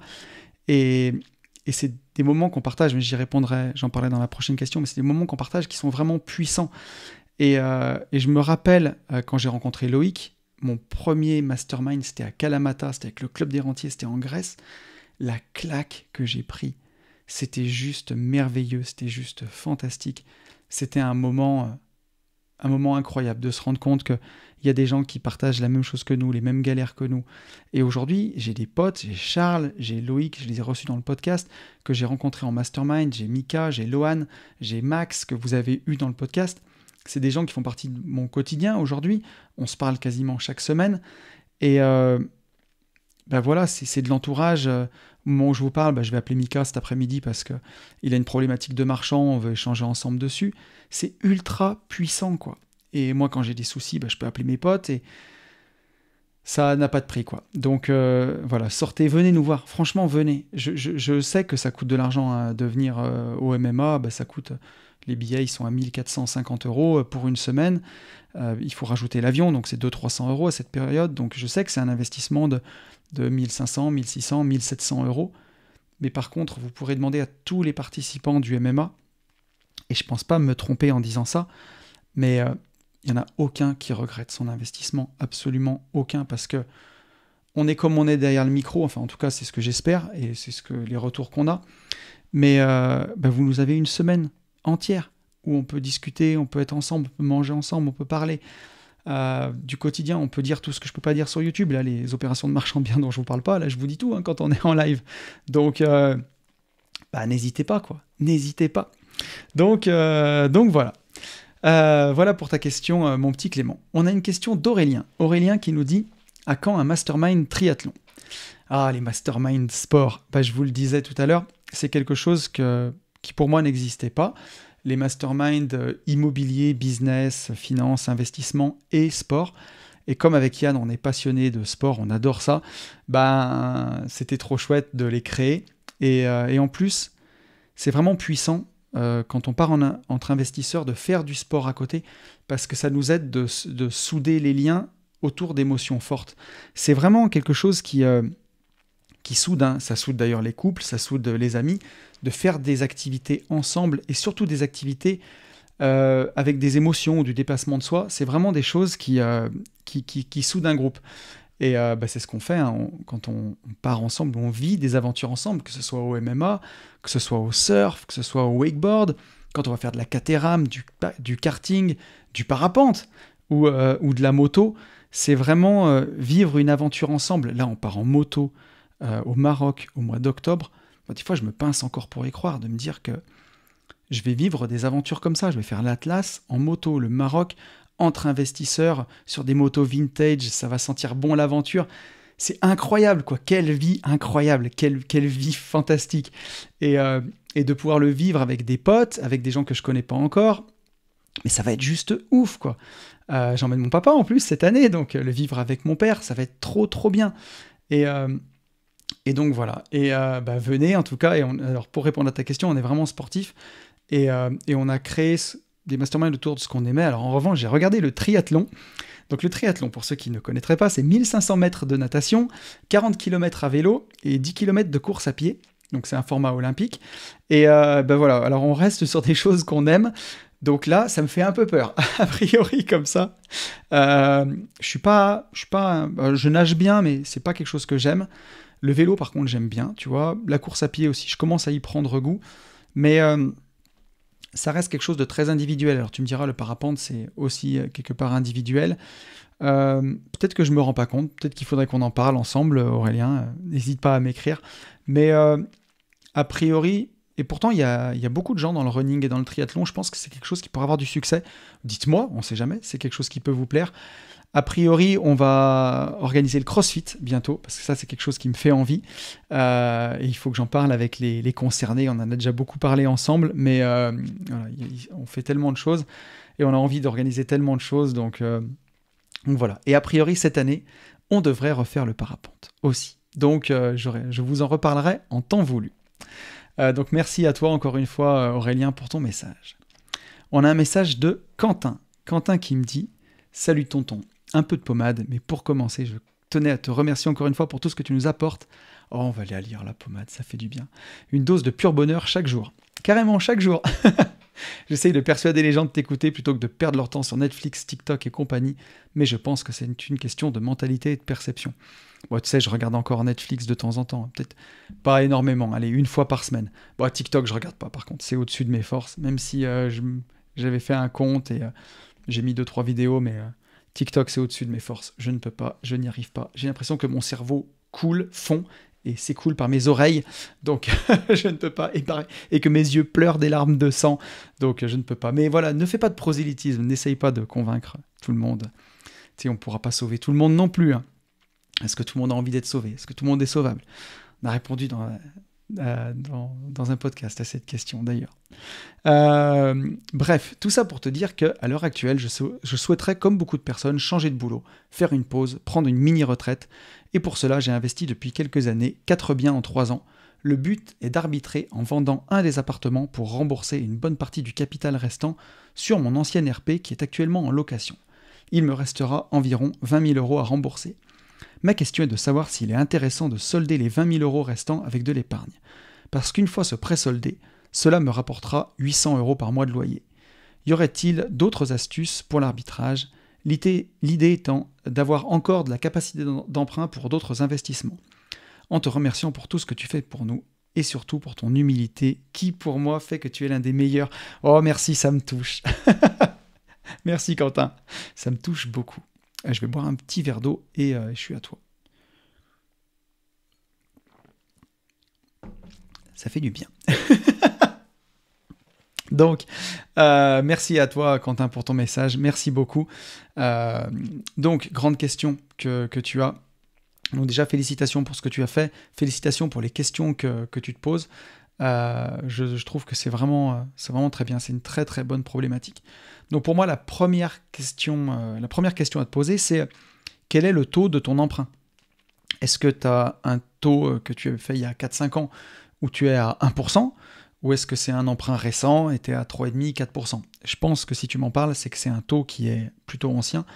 Donc pour moi, si tu as des taux à 1%, quand on voit qu'aujourd'hui on emprunte entre 4 et 5%, ben pour moi, il vaut mieux garder ton crédit et vivre avec cette dette. Surtout que, si tu me parles de 800 € par mois, je ne sais pas si tu étais à loyer égal crédit, mais de ce que je comprends, il doit te rester grosso modo 3 ans de crédit sur ce bien. Je ne sais pas si tu me l'as dit, mais il doit te rester quelque chose comme ça, on va dire. Donc, pour moi, il vaut mieux que tu... Alors, encore une fois, je vais nuancer, mais pour moi, il vaut peut-être mieux garder ce crédit et vivre avec la dette. Je te dis ça parce que j'ai la problématique en ce moment. Hein. Sur un de mes biens, il me reste 45 000 € de crédit, pour le coup. Donc, voilà, je les ai largement en cash. Je pourrais, vendre une ligne d'ETF et rembourser ce crédit-là. Et j'ai une mensualité de 700 € par mois. Donc, tous les mois, j'aurais 700 € en plus de cash flow si je soldais cette ligne de crédit. Il me reste, si je te dis pas de bêtises, entre 4 et 50 crédits sur ce bien, mais je ne la solde pas parce que j'ai un taux à 0,95%. Donc je préfère placer mon argent en ETF, tu vois, c'est 45 000 euros, je préfère qu'ils soient sur des ETF qui vont faire, si voilà, les performances passées ne présagent pas des performances futures, bien entendu, mais si l'histoire se répète, peut-être qu'ils feront 7, 8, 9% par an, et avoir un emprunt à 0,9 que, tu vois, de solder cet emprunt et d'avoir du cash tout de suite. Donc au final, c'est toujours une question de cash flow, si tu veux, parce que aujourd'hui, ces 20 000 euros, tu les placerais sur ton livret A. À l'heure où j'enregistre ce podcast, je crois que le livret A est à 3%, donc tu ferais déjà mieux que ton taux si tu as un taux bas. Donc au final, c'est toujours une question de cash flow. Est-ce que tu préfères ne plus avoir d'emprunt et moins de cash, ou est-ce que tu préfères garder ton emprunt et garder ton cash que tu peux placer ? Parce qu'au final, tu prends de l'argent dans ta poche droite pour le mettre dans ta poche gauche, tu vois. La deuxième question que tu peux te poser, c'est combien d'épargne il va te rester par la suite ? Si tu as 300 000 euros d'épargne devant toi, tu peux bien te déposséder de 20 000 euros pour rembourser ce crédit si tu vis mieux sans le crédit, tu vois. Si le cash flow te fait plus de bien, si tu préfères avoir le cash flow. Parce qu'au final, c'est des vases communicants. C'est ce que je te disais, c'est poche droite, poche gauche. D'un côté, tu gagnes 800 euros par mois, de l'autre, tu as moins 20 000. D'un autre côté, tu payes quand même ta mensualité, mais tu as 20 000 de plus sur tes comptes. Donc voilà, et la question c'est, si tu n'as que 20 000 euros d'épargne devant toi, et que là, tu te fous à poil en remboursant ce crédit, alors oui, tu vas avoir 800 euros de cash flow du jour au lendemain, mais par contre, tu n'as plus rien du tout pour faire face au quotidien. Si demain, tu fais le joint de culasse de la bagnole, si demain, tu as une fuite sur une toiture, si demain, tu as un mec qui te ruine un appart et tu dois changer tous tes meubles, est-ce que tu peux faire face à tout ça ? Si tu as des locataires qui arrêtent de te payer ou tu as de la vacance locative, est-ce que tu fais face à tout ? Si la réponse est oui, tant mieux, tout va bien. Si la réponse est non, je me suis mis à poil, j'ai plus du tout d'épargne, moi je te conseille pas de rembourser. Il y a une question aussi, c'est est-ce que tu es à l'aise de vivre avec des crédits ? Moi je sais que personnellement je suis très à l'aise de vivre avec des crédits parce que chaque fois que je sors de chez le notaire, si j'ai 100 000 euros de crédit, je sais que le bien que j'ai en face, il vaut au moins 20 à 30% de plus. Voilà. Donc je peux vendre demain, je gagne de l'argent. Donc je suis à l'aise avec les crédits parce que je sais que chaque fois que je fais un crédit, c'est pour quelque chose qui vaut plus cher que ce que j'achète. Donc je suis à l'aise avec ça. Forcément, si je fais un crédit demain pour un Range Rover, que je lâche 100 000 euros, que je sors de la concession et qu'il en vaut 60 000, bien sûr que je suis pas à l'aise avec les crédits parce que je me dis, voilà, je suis dans la merde, quoi. Si je dois revendre, je suis fichu. Donc toi, est-ce que tu es à l'aise avec les crédits ? Si tu vis mieux sans crédit, rembourse, tu vois. C'est ça qui est important, parce que le bonheur mental, il est parfois à ce prix. Forcément que peut-être que techniquement, c'est pas la meilleure chose, qu'il faut mieux placer tes 20 000 euros sur un ETF et garder ce crédit-là si tu as un taux bas. Mais si tu vis mieux avec 800 euros qui rentrent tous les mois, voilà, si la dette, tu vis mieux avec la dette en moins, fais ça. Franchement, fais ça, c'est mieux. Et ça te permettra, bien entendu, de récupérer de la capacité d'emprunt. Parce que la banque, il va beau te rester seulement peut-être 2, 3, 4 ans sur ton crédit, ils vont juste voir que tu as une charge de 800 euros par mois. Donc, bien sûr, par contre, que là, ça te libérera de la capacité d'emprunt. Donc, au final, c'est un arbitrage à faire. Peut-être que s'il te reste que 2 ans, ça ne changera pas la face du monde. Si ça te permet de récupérer de la capacité d'emprunt et de faire un nouvel achat, là, solde ton crédit. Donc voilà, et je te rejoins sur une chose, c'est qu'à la fin, et ça on ne le dit pas assez, c'est que même si à terme, quand tu as des biens qui sont payés, tu n'as plus d'intérêt à déduire, tu te fais massacrer par les impôts le plus souvent, parce que tu as des fois plus d'intérêt à déduire, des fois tu n'as plus d'amortissement, avoir du patrimoine payé, c'est quand même vraiment bien, voilà, parce que ça te permet d'avoir de la latitude, ça te permet de souffler, ça te permet d'avoir de l'argent pour faire tes travaux. Ça te permet de faire plein de choses que tu ne mettais pas dans ton crédit, tu peux le mettre dans tes travaux. Et les travaux sont déductibles, donc ça te permet d'entretenir vraiment ton patrimoine. Donc parfois, plutôt que d'acheter 10 biens à crédit, vaut parfois mieux en acheter 5, et les amortir pendant 3-4 ans, en revendre 4 pour solder le premier. Et là, tu te retrouves avec du patrimoine qui est payé. Ou parler de la technique que je faisais tout à l'heure. Acheter des biens, forcément, ça fait râler si tu t'es débrouillé pour te faire financer un immeuble entier, que tu n'as que 8% de renta dessus, mais des fois de vendre, tu as un immeuble de 5 apparts, tu en vends 4, tu n'en récupères qu'un seul, mais sur le dernier appart, il te reste que 20% du crédit. Alors oui, tu touches un loyer au lieu d'en toucher 5, sauf que sur ce loyer-là, tu n'as quasiment plus de crédit en face. Donc là, tu as du cash flow qui rentre tous les mois. Et ça fait du bien. Et pour avoir certains de mes biens qui sont payés, franchement, c'est chouette. C'est vraiment chouette d'avoir du patrimoine payé. Donc voilà, Quentin, j'espère que j'ai répondu à ta question. Et tu as une deuxième question derrière qui va aussi, je pense, beaucoup vous intéresser. Quentin qui nous dit « J'avais une autre question, désolé, je suis gourmand, mais si tu as le temps de la traiter, ça me ferait plaisir. J'ai fait des recherches et interrogé plusieurs comptables, mais je souhaiterais avoir ton avis là-dessus. Je fais du LMNP en nom propre, en meublé longue durée et en location saisonnière. Avec ma conjointe, nous venons d'acheter 2 biens en indivision. Pour les conditions pour passer LMP, donc plus de 23 000 € et dépassant les revenus du foyer fiscal, est-ce que c'est l'ensemble des revenus, donc nom propre plus les 2 biens en commun, et nos 2 salaires qui sont pris en compte? Ou alors faut-il dissocier mes revenus locatifs du nom propre et les revenus perçus avec ma copine pour les 2 biens? Car mon comptable me dit qu'il faut dissocier les revenus de la location saisonnière. Bref, je m'y perds dans toute cette fiscalité française. Encore merci à toi, bonne journée tonton. Mais écoute, je te rassure, tout le monde s'y perd. Et d'ailleurs, ta question elle n'est pas des plus claires. Donc je vais prendre le temps de te répondre là-dessus. J'avais la réponse et j'ai moi-même interrogé aussi ma comptable avant de te répondre. C'est une question que j'ai préparée un peu parce que voilà, pour être sûr de mon coup. Mais voilà, moi tu vois non plus, je ne suis pas un expert de la fiscalité et quand je ne sais pas, je me fais conseiller. Et l'idée, c'est de se faire conseiller par les meilleurs. Donc tu vois, moi, j'ai Maître Cos pour la fiscalité, qui est vraiment un spécialiste de la fiscalité des entreprises et de la fiscalité de l'immobilier. Ma comptable est vraiment spécialisée dans la fiscalité de l'immobilier. Elle est spécialisée dans la fiscalité des marchands de biens. Donc vraiment, va travailler avec les personnes compétentes dans le domaine. Tu vois, si tu as besoin de te défendre sur un problème d'urbanisme par un avocat, tu vas pas aller prendre le même avocat qui t'a défendu pour ton divorce, tu vois, ou je sais pas. Tu vas prendre un avocat qui est spécialisé en droit de l'urbanisme. Ça, c'est la base. Voilà, chaque personne a sa spécialité. Donc, prends un expert comptable qui est spécialisé dans l'immobilier, qui connaît bien l'immobilier. Donc, on va essayer de faire simple pour répondre à ta question. Le premier plafond du LMNP, donc c'est 23 000 € du loueur meublé non professionnel. C'est le montant annuel des revenus meublés au-delà duquel tu vas basculer en location meublée professionnelle, en loueur meublé professionnel. Et le second plafond, lui, il est relatif. C'est le montant des revenus locatifs qui ne doit pas dépasser le revenu global du couple. Donc là, c'est bien du couple. Si avec ta copine, vous habitez ensemble et vous êtes pacsés, donc là, et que vous investissez en plus ensemble, ça va être les revenus du foyer.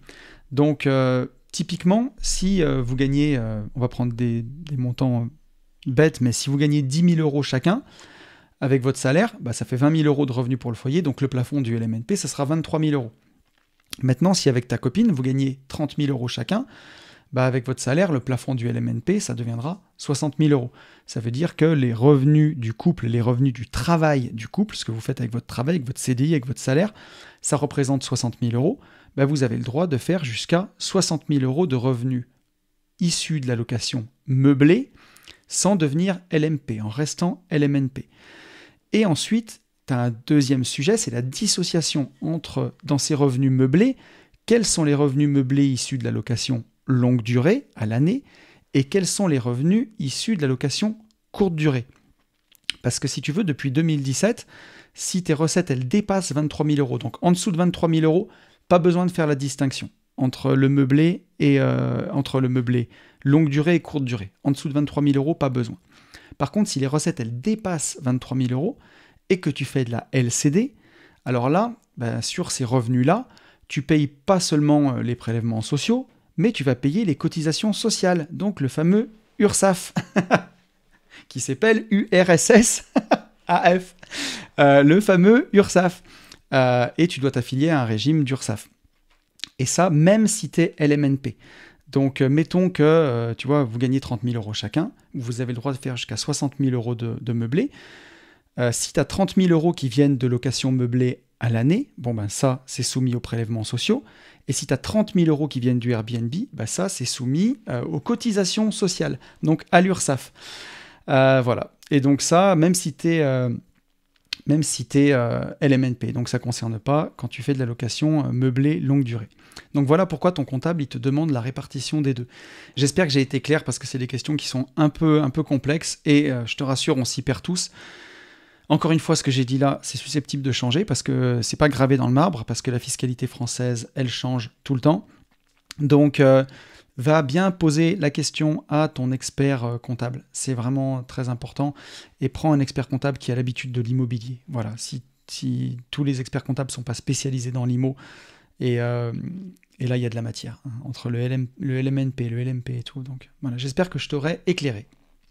Et donc, merci à toi, Quentin, pour tes 2 questions. On a un message d'Eric. Eric qui nous dit « Quel avenir pour les particuliers hors LMP qui font de la location courte durée ?» J'ai pris ta question, Eric, parce qu'elle se rapproche un petit peu de celle de Quentin. Quel avenir? Eh ben, je viens un petit peu de te le donner. Aujourd'hui, j'en sais rien du tout. La fiscalité des particuliers, c'est celle qui change le plus souvent. Aujourd'hui, avec la LCD, je pense qu'on n'est pas à l'abri de régulation, et de grosses régulations. Hein. C'est dans le collimateur, c'est dans le viseur. Ça va arriver, ça va venir. Donc, tant que ça marche, tant mieux. Prévoyez toujours un plan B, que ce soit louable en meublé à l'année. Mais encore une fois, pour moi, il y a un moment où sur ces revenus-là, il faut passer en société. Parce que même le jour où vous voudrez lâcher votre boulot, même si vous gagnez, comme Quentin, on peut dire 60 000 euros par an, vous pouvez faire 60 000 euros de revenus meublés, il y a un moment où vous allez arrêter. Et du coup, vous allez avoir moins de revenus du salaire, donc vous allez passer à l'MP. Pour moi, LMP, c'est une usine à gaz. Il n'y a pas que des points négatifs. Mais en vrai, la fiscalité des entreprises, elle est beaucoup plus stable. Voilà, les entreprises, c'est l'arme secrète des riches. Que ce soit Bernard Arnault, Jeff Bezos, Elon Musk, n'importe lequel que vous pouvez prendre, leur richesse, elle n'est pas en nom propre. Elle est toujours en société. C'est des gens qui possèdent des sociétés. Inspirons-nous de ces gens-là si on a envie de devenir riche. Donc, c'est beaucoup plus facile de gérer son patrimoine en société. C'est beaucoup moins soumis à tous ces changements incessants qu'on a en particulier. Donc, quel avenir pour les particuliers? Passer en société? Moi, c'est ce que je ferais en tout cas. Franchement, ça soulage. Et c'est beau. Ouais, c'est un soulagement. C'est un soulagement. Tu pourras te rémunérer derrière. Tu peux faire plein de choses. Tu peux passer aussi des charges, bien sûr, en restant dans la légalité. Bien sûr que les biens t'appartiennent pas en nom propre, mais ils appartiennent à une société qui t'appartient. Donc au final, ça change pas grand-chose. Ça change pas grand-chose. Bien sûr qu'il y a des problématiques fiscales et que tu mets pas le cash flow dans la poche, que tu vas payer des charges et des impôts sur ce cash flow, mais c'est le jeu, c'est la France, c'est comme ça. On paye des impôts. Je parlais des réels tout à l'heure que j'ai fait où ça me gave. Je suis le premier que ça gave quand je vois les impôts qu'on donne et comment c'est redistribué, mais je ne veux pas mettre mon focus là-dessus. Je préfère mettre mon focus sur comment gagner plus, comment faire mieux. C'est que ça me pousse à faire mieux, à faire différent. Et donc, encore une fois, voilà, tu vois, c'est la même chose. Quand la fiscalité des particuliers, elle te pousse à passer en société, pourquoi ramer contre le courant? Pourquoi toujours se battre comme Don Quichotte contre les moulins à vent? Il y a un moment, il vaut mieux tout simplement passer en société et ça sera pour moi beaucoup plus simple. On a une question de Quentin, mon petit Quentin qui me suit depuis le tout début, qui me dit « Coucou Tony, j'espère que tu vas bien. S'il est encore temps de t'exposer une problématique, voici ma réflexion du jour. Ça porte sur la priorisation des projets et plus globalement, choisir sur quoi tu veux passer ton temps ou non. Comment fais-tu pour choisir les projets sur lesquels tu vas passer du temps? Est-ce que tu estimes ce qu'un projet peut te faire gagner tout en comparant ça au temps que tu vas y passer? Est-ce que tu laisses plus de place à la passion pour tendre vers des projets qui te font kiffer? Je suppose que ça dépend de l'avancement dans la vie d'un investisseur. Au début, on veut faire du gros cash en assumant le temps qu'il faut y passer. Après, on veut plus prendre plaisir et choisir des projets qui ont plus de sens. Est-ce que tu sens une évolution dans ta vie d'investisseur sur la priorisation des projets, des passions, de ta vie familiale? Les journées n'ont que 24 heures. En tant que salarié, il ne nous reste que quelques heures en fin de journée et les week-ends pour les projets. Le temps est compté, donc l'optimiser est primordial. Et quand on a des idées de projets par-dessus la tête, il faut choisir les bonnes. Les fois où je veux prioriser l'IMO pour avancer plus vite vers la liberté financière et ensuite pouvoir me consacrer aux passions. Et il y a parfois où je me dis que je pourrais ralentir l'IMO pour commencer à me consacrer aux passions. Pas si simple. Des fois, je me demande si je me pose pas trop de questions, mais l'essentiel, c'est d'avancer, donc je fonce. À très vite, Quentin. Quentin qu'on a eu à la parenthèse indépendance, à la 2e d'ailleurs, et c'était vraiment passionnant. Quentin qui a déjà un excellent parcours, qui est ingénieur et qui se débrouille très très bien. Donc, je prends ta question très à cœur, et je vais essayer d'y répondre de la façon la plus précise possible. Pour moi, si ça concerne le boulot, les investissements, je vais regarder mon effet de levier. forcément, pour savoir si je vais dans un invest ou pas. Et je vais regarder le coût pour en sortir. Voilà. Qu'est-ce que ça va me coûter en investissement, en temps?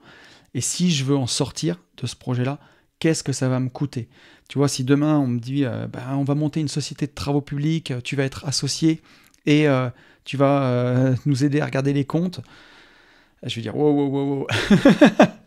Je vais regarder ce que je peux gagner. Donc, souvent, sur des métiers comme ça reste... Il y a pas... J'en parlais beaucoup, hein, il y a des métiers qui sont bien nés, d'autres métiers qui sont moins bien nés. Typiquement, l'activité que je viens de prendre, c'est pas très scalable, donc c'est difficile de gagner énormément, c'est plafonné. Là, c'est quelque chose qui risque de prendre du temps, il y a du personnel, donc c'est typiquement des genres de projets où je vais dire non. Si maintenant, quand Fab me propose de créer Nouveau Départ avec lui, de créer des formations en ligne, de créer des ateliers, là, je vois que c'est quelque chose qui va me prendre peut-être une demi-journée par mois pour pouvoir enregistrer les émissions, pour pouvoir, on va dire une journée par mois avec les ateliers sur l'année. Et en termes de temps passé, déjà ça a beaucoup de sens pour moi parce que ça me fait plaisir, parce que je vais pouvoir partager ma passion, parce que je vais pouvoir aider des gens. Et d'autre côté, en rémunération, forcément, il y a aussi de la vente de formation. Et ça, c'est une activité qui n'est pas capée. On ne sait jamais, si demain la chaîne YouTube d'une vie de liberté explose, ça peut faire des revenus qui explosent aussi. Donc c'est forcément que c'est chouette. Donc ça, c'est plus un business où je vais y aller. Et le coût pour en sortir, donc là, j'aurais pas vraiment de raison d'en sortir parce qu'on s'entend super bien et parce que on kiffe ce qu'on fait. Mais si demain, tous les deux, on a un autre projet avec Fab qui nous passionne et qu'il faut abandonner ça, voilà, un projet comme ça, on ferme l'ordinateur et il s'arrête et on peut se concentrer sur un autre projet. Alors que si le projet, c'était de créer, par exemple, rien que la LCD à thème, par exemple, c'est un projet où le coût pour en sortir est quand même un peu plus difficile. Quoi qu'on peut mettre... On peut enlever la partie escape game et remettre l'appartement en longue durée. Mais typiquement, si on reprend la société de travaux publics, là, le coût pour en sortir, c'est compliqué. Il faut que mes associés me rachètent mes parts, il faut que je trouve quelqu'un pour me remplacer. Donc là, le coût pour en sortir, il est vraiment important. Donc, tu vois, pour analyser chaque projet, pour répondre à ta question, ce que ça va me rapporter, c'est assez facile de le voir. Tu vois, en marchand bien, ça va être la marge. Sur un investissement long terme, ça va être le cash flow, ça va être l'amortissement, ça va être la plus-value potentielle. Sur des projets comme la parenthèse indépendance, par exemple, tu vois, c'est facile de le voir.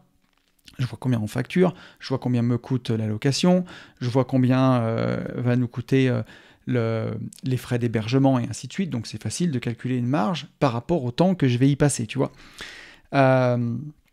Donc et le temps que je vais y passer, justement, voilà comment je l'estime. En marchand de biens, j'essaye de l'estimer. Combien de fois je vais devoir me rendre sur place chez le notaire? Combien de fois je vais me rendre sur place pour suivre les travaux? Est-ce que c'est des travaux qui sont compliqués? Est-ce qu'ils vont demander beaucoup de temps sur place? Est-ce que c'est quelque chose que je peux déléguer, tu vois? Et sur un investissement long terme, pareil, je regarde si c'est de la LCD, par exemple. Est-ce que ça va me prendre un quart d'heure par jour? Ou est-ce que c'est du loué à l'année? Ou là, ça va me prendre peut-être... aucun temps, hein. J'ai un de mes biens, ou mon Pinel notamment, j'en parle souvent, parce que c'est un appartement où je suis allé seulement 4 ou 5 fois, en aujourd'hui 9 ans. Et il est géré, il est en agence, c'est un bien qui ne me demande aucun effort pour l'instant.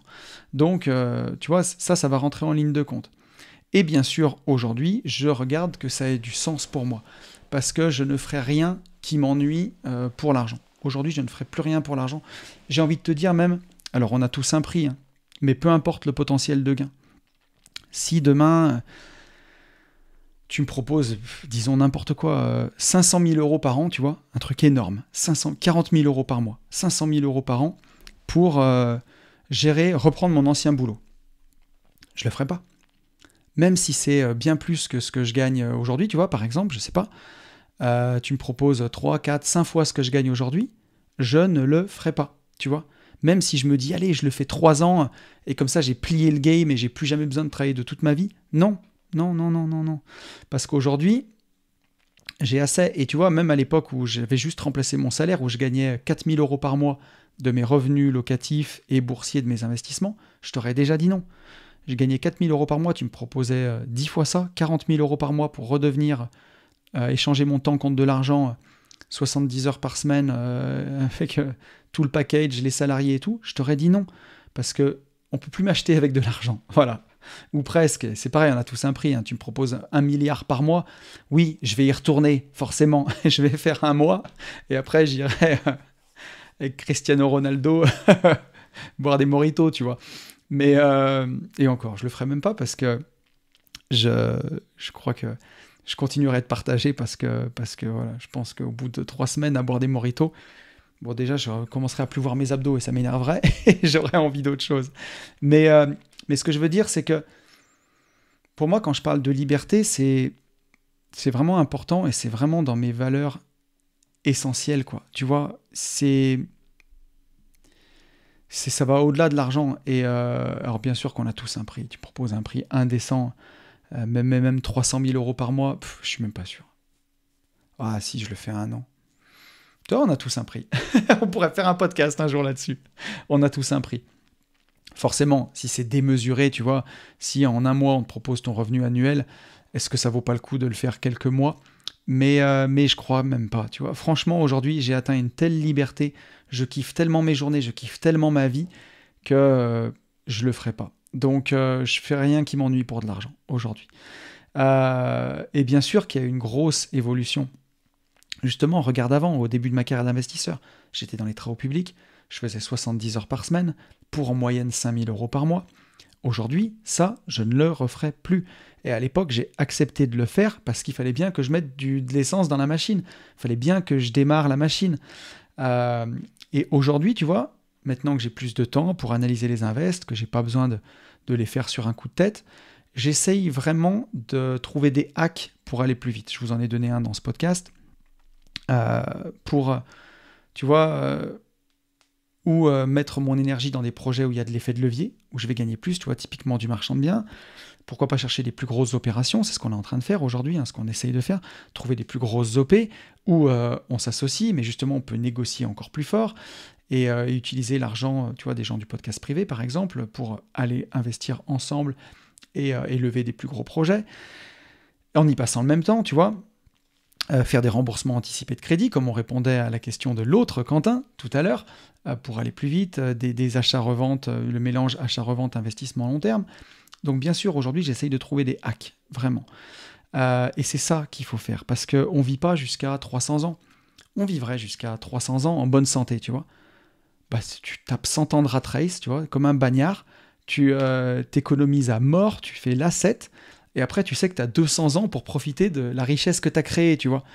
Mais malheureusement, aujourd'hui, un homme, on vit en bonne santé 65, 67 ans. On vit 83, 4 ans, je crois. On attaque de travailler aujourd'hui, on a quasiment 22, 23 ans. Ben voilà, si tu veux en profiter, il faut trouver des hacks, il faut aller vite. Et bien sûr que c'est une question d'inertie, Quentin, et que ça a changé, parce que ben, il faut beaucoup au départ, et bien sûr que j'ai vu l'évolution. Il faut beaucoup d'énergie au départ, et ça, c'est valable dans tout, et un peu moins après. Regarde, la meilleure façon aujourd'hui pour moi de gagner mon ancien salaire, tu vois, 5 000 euros par mois, sans rien faire, bah, c'est d'avoir 1 million d'euros en bourse, tu vois. 1 million d'euros en bourse, 6%, ça va me rapporter 60 000 euros par an, 5 000 euros par mois, tu vois. Même tu fais du 8% avec des ETF, à peu près, encore une fois, c'est pas régulier, mais c'est sur une moyenne, sur le long terme, c'est ça. Une fois que tu as payé tes impôts, avec 1 million, c'est à peu près ce que tu fais, hein, tu vois. Et là, tu ne fais rien. Un virement par mois, tu vois, pour en profiter. Mais voilà, la meilleure façon de le faire, c'est celle-là. Mais au départ, il faut bien le constituer, ce million. Donc, il faut bien utiliser son énergie pour le construire. Donc, bien sûr, il faut l'accepter qu'au départ, ce soit plus difficile. Et toi, Quentin, tu as 24 ans, j'en ai 41, tu vois, on a 15 ans d'écart. Donc, t'es pas en retard, mec. T'es dans le processus. Il faut aussi que tu l'acceptes. Et bien entendu, vise des hacks pour continuer. Donc, voilà. Et ce que je voulais aussi te dire, c'est que pour constituer ce million, bien sûr qu'il faut passer du temps, il faut avancer, mais il ne faut pas oublier de vivre non plus.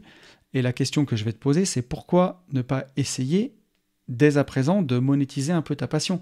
Je sais que tu rêves d'un musée de l'automobile vintage.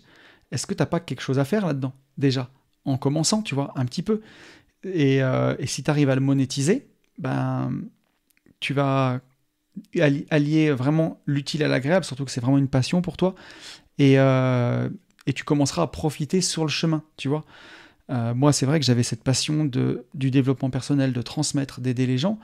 Bah, bien sûr, avec ce podcast, je l'ai monétisé aussi. Et bien sûr que le temps que je passe à faire ça, au départ, j'étais indépendant financièrement. Je le suis déjà avec le marchand de biens. Je n'ai pas besoin de ces revenus foncièrement. Mais j'y passe du temps à le faire. Et le fait que ça me paye aussi, bah, c'est trop cool. Parce que tu vois, aujourd'hui, je suis payé pour partager ma passion. Donc ça, c'est fantastique. Et c'est aussi ce que je souhaite à tout le monde. Donc pourquoi ne pas essayer, toi, de voir si tu n'as pas des astuces, des moyens ou des choses pour commencer à monétiser ta passion de l'automobile. Il me reste encore quelques questions. Je vais essayer de les prendre. On a une question de Alain. On va faire rapide pour répondre à Alain, parce que c'est une question sur la division foncière. Ça en intéressera peut-être d'autres. Alain qui en plus aide à la formation division foncière expert, mais qui me dit « Salut Tony, serais-tu OK pour répondre à la question ci-dessous ? Un collègue et moi sommes sur un projet de lotissement et nous nous interrogeons sur la vente des lots avant la fin des travaux prescrits dans le permis d'aménager et sur l'optimisation des délais de dépôt des permis de construire des futurs acquéreurs. Concernant les ventes, notre notaire nous indique que c'est possible de vendre sous réserve que la mairie autorise la vente par anticipation via un arrêté et qu'une garantie financière d'achèvement soit souscrite. Concernant les dépôts de PC, notre notaire nous dit que les acquéreurs peuvent les déposer à compter de la délivrance de l'autorisation de vente par anticipation, mais à la condition toutefois que les travaux de desserte des lots soient achevés. Le lotisseur remet à l'acquéreur une attestation sur l'honneur attestant l'achèvement des travaux de desserte du lot en question, attestation qui est jointe au dossier de permis de construire. Voilà, la question elle est un peu compliquée, mais Alain me dit à la fin, qu'entend-on par travaux de desserte et quels documents faut-il remplir pour cette demande de vente par anticipation? Merci de ton retour, cordialement. Pour vous le traduire, Alain il fait un lotissement, donc il a acheté un grand terrain, il fait une route au milieu et il fait des lots tout autour. Il va vendre ses lots. Et en France, on a le droit de vendre les lots, même si la route n'est pas achevée. C'est-à-dire, si on a fait tous les réseaux, l'assainissement, l'eau potable, le téléphone, qu'on a empierré la route, qu'elle est carrossable, mais par contre qu'elle n'est pas terminée, qu'il n'y a pas les bordures, qu'il n'y a pas le bitume dessus, le petit panneau stop, le petit banc et tout ça. Et moi, c'est ce que je fais à chaque fois qu'on fait un lotissement. On fait construire toutes les maisons alors qu'on est encore sur la couche de gravier. Ça, si vous allez voir ma chaîne YouTube, mes opérations de lotissement, vous le verrez. On le fait toujours comme ça parce que ça permet que les gens ne cassent pas tout, quoi. Et une fois que les gens ont tous terminé leur maison, là, on vient et on met la route bien propre, on pose toutes les jolies bordures de trottoir, on met les grilles, on fait le bitume, l'enrobé, la couche de roulement, on pose les petits pavés qui vont bien, on met les espaces verts. Et là, c'est vraiment joli, c'est le petit village de poupées tout neuf, où l'enrobée est toute propre et vraiment où tout est beau. Alors que si on finit tout avant et qu'on lâche les gens dans les constructions, ils cassent tout, là. Ils cassent les bordures, ils cassent la route, ils cassent les petits pavés, ils cassent les espaces verts. Et une fois que tout le monde a fini, on dirait que le lotissement il a 15 ans et qu'il est tout pourri. Donc pour ça, par contre, il faut qu'on ait l'autorisation de revendre les lots alors que le lotissement n'est pas achevé à proprement parler. Et ça, mon petit Alain, tu trouveras la réponse à la page 76 de notre livre de Riche de liberté. Je le montre pour ceux qui sont à la caméra. Tu as la réponse, page 76 du bouquin. Donc tu peux le relire, n'hésite pas. Donc ce qu'il faut, le document pour faire court sur cette question, parce qu'elle ne va peut-être pas intéresser tout le monde, mais il faut remplir la déclaration d'achèvement de travaux, donc la DACT partielle. Tu remplis ce document et tu fournis aussi une garantie d'achèvement de travaux. Donc c'est soit un séquestre d'argent chez le notaire, soit un séquestre bancaire qui va prouver que tu as mis l'argent de côté pour terminer les travaux de finition, qu'au cas où ta société dépose le bilan, ou que tu la fermes, ou que tu n'aies plus envie de finir, ou le notaire, ou la banque ait de l'argent pour garantir à tes acquéreurs, à tous tes colotis, les gens qui t'ont acheté les terrains, pour leur garantir que tu vas pouvoir terminer ces travaux, que les travaux pourront être terminés. Donc ça te fait deux documents à poser, enfin un document, ta DACT partielle, où derrière la mairie va te donner un document où ils acceptent cette déclaration d'achèvement partiel des travaux et qui te donne l'autorisation de vendre les lots. Ça, tu vas le donner au notaire te donnera l'autorisation de vendre des lots, il acceptera de te passer tes ventes, et bien sûr le séquestre, soit chez le notaire, soit à la banque, pour prouver que tu as bien l'argent pour terminer tes travaux. Et d'ailleurs, ce qui est chouette, c'est que soit tu fais un séquestre bancaire, c'est beaucoup plus simple pour payer tes entreprises par la suite, ça met moins de temps parce qu'il y a une grosse inertie chez le notaire. Si tu n'as pas assez de trésorerie ou si elle est investie dans d'autres projets, le notaire peut retenir cet argent, le séquestrer sur la première vente. Donc ça, c'est aussi assez intéressant. Mais voilà, si vous avez envie de parler de ça plus longuement, venez au Mastermind Division Foncière. Ça aura lieu le 11 et 12 septembre vers chez nous en Auvergne-Rhône-Alpes, à côté de Saint-Étienne. N'hésitez pas à venir parce que non seulement on partage toutes ces choses-là, et je vous partage aussi tous les tips de marchand de biens, toutes les dernières avancées qu'on a fait. Là, je peux vous montrer les projets, je peux vous emmener sur place, je peux vous donner tous les chiffres, je peux tout vous raconter. Donc, n'hésitez pas à venir, franchement, ça vaut le coup. On a une question de Denis. Donc, merci à toi encore une fois, Alain, pour ta question. On a une question de Denis. Denis qui me dit « Que penses-tu des cartes de collection style Pokémon pour un investissement alternatif ?» Franchement, j'en pense que du bien. Tu sais ce qu'on dit quand on a commencé avec les gentlemen, avec Yann, on avait dit tout ce qui nous permet de gagner de l'argent, tu vois, on prend tout ce qui fait de l'argent. Donc, si tu as une expertise là-dedans, vas-y, n'hésite surtout pas. Tu vois, j'ai publié une vidéo dernièrement sur ma Porsche où la voiture a pris une cote, 9000 € de cote dans l'année. Donc tu vois, j'avais une petite expertise là-dessus que j'ai surtout mis à profit grâce à mes potes, à Fabien et à Yann, qui m'ont aidé à acheter cette voiture. Mais tu vois, je me suis fait plaisir, j'ai roulé avec une voiture qui me faisait kiffer, et en plus, j'ai gagné de l'argent. Donc c'est juste merveilleux, tu vois. Et si toi, tu as une expertise là-dedans, dans les cartes Pokémon, que tu les connais, que tu sais les choisir, n'hésite pas. D'ailleurs, je fais un gros coucou à mon pote Charles, qui justement, lui, connaît très bien les cartes Pokémon et qui a gagné l'année dernière 1000 € sur une carte. Une carte qu'il a achetée 1000 € quand même et revendue 2000 balles. Donc, je trouve que c'est magnifique. Donc, si vous avez de l'expertise là-dessus, franchement, n'hésitez pas à l'utiliser. Et moi, j'en pense que du bien. Bien sûr, c'est un investissement sur lequel je n'irai pas, parce que je n'y connais rien. Mais voilà, si tu veux y aller, en tout cas, je te conseille de le faire. Donc un grand merci, mon petit Denis, pour ta question. Il nous reste 2 questions. On a une question de Julien. Julien qui me demande comment lutter contre la peur de se lancer. Écoute, il y a beaucoup de facteurs. J'ai fait tout un podcast là-dessus, si jamais tu as envie de l'écouter, sur comment commencer, comment faire les premiers pas. Avoir justement cette conscience des premiers pas, c'est des choses dont on va beaucoup pouvoir parler. Je vais te faire un petit avant-goût, je vais te dire, on va te répondre, mais je vais te dire où on te répondra. La première chose, c'est si tu as peur de te lancer, est-ce que tu connais bien tes besoins ? Ça, c'est très important. On a 5 types de besoins, mais je ne vais pas tout dévoiler. J'en ai déjà parlé dans le podcast sur la PNL. En gros, je vais te la faire courte, je vais te répondre, mais dans le premier épisode de Nouveau Départ, avec Fab, parce que je pense que ça sera vraiment excellent. La première piste, ça peut être ça, hein. Peut-être que tu ne réponds pas à tes besoins, et que justement, tu n'oses pas te lancer, parce que tu sais, au fond de toi, que ce que tu vas faire ne répond pas tout à fait à tes besoins, ou peut-être qu'il répond à un besoin, mais qu'il est en train d'en bafouer d'autres, tu vois. Peut-être aussi que ton objectif n'est pas clairement défini, et on verra avec Fab comment définir clairement un objectif. Donc voilà, je pense que ça sera la meilleure façon de te répondre. On sera ensemble et je pourrais développer ici, mais ce sera beaucoup plus drôle de le faire avec Fab. Donc je te donne rendez-vous le 6 septembre, le mercredi, dans le podcast avec Fab pour te répondre vraiment sur cette question. Mais encore une fois, pour tous ceux qui auraient peur de se lancer, l'avenir, il est dans l'action, il est dans le mouvement. Et quand on a des idées en tête, voilà, les confronter avec le réel, aller chercher nos réponses, c'est encore la meilleure chose à faire. Donc, on aura le temps on va prendre le temps de répondre à ta question. Donc, je te donne rendez-vous le 6 dans la première émission de Nouveau Départ. Et on a une dernière question d'Olivier. Olivier qui me dit « Salut Mister, tu fais régulièrement référence à ton âge, la fameuse quarantaine. J'y suis.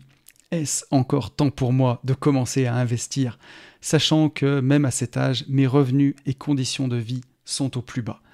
Idée de sujet, commencer de rien à 40 ans, possible?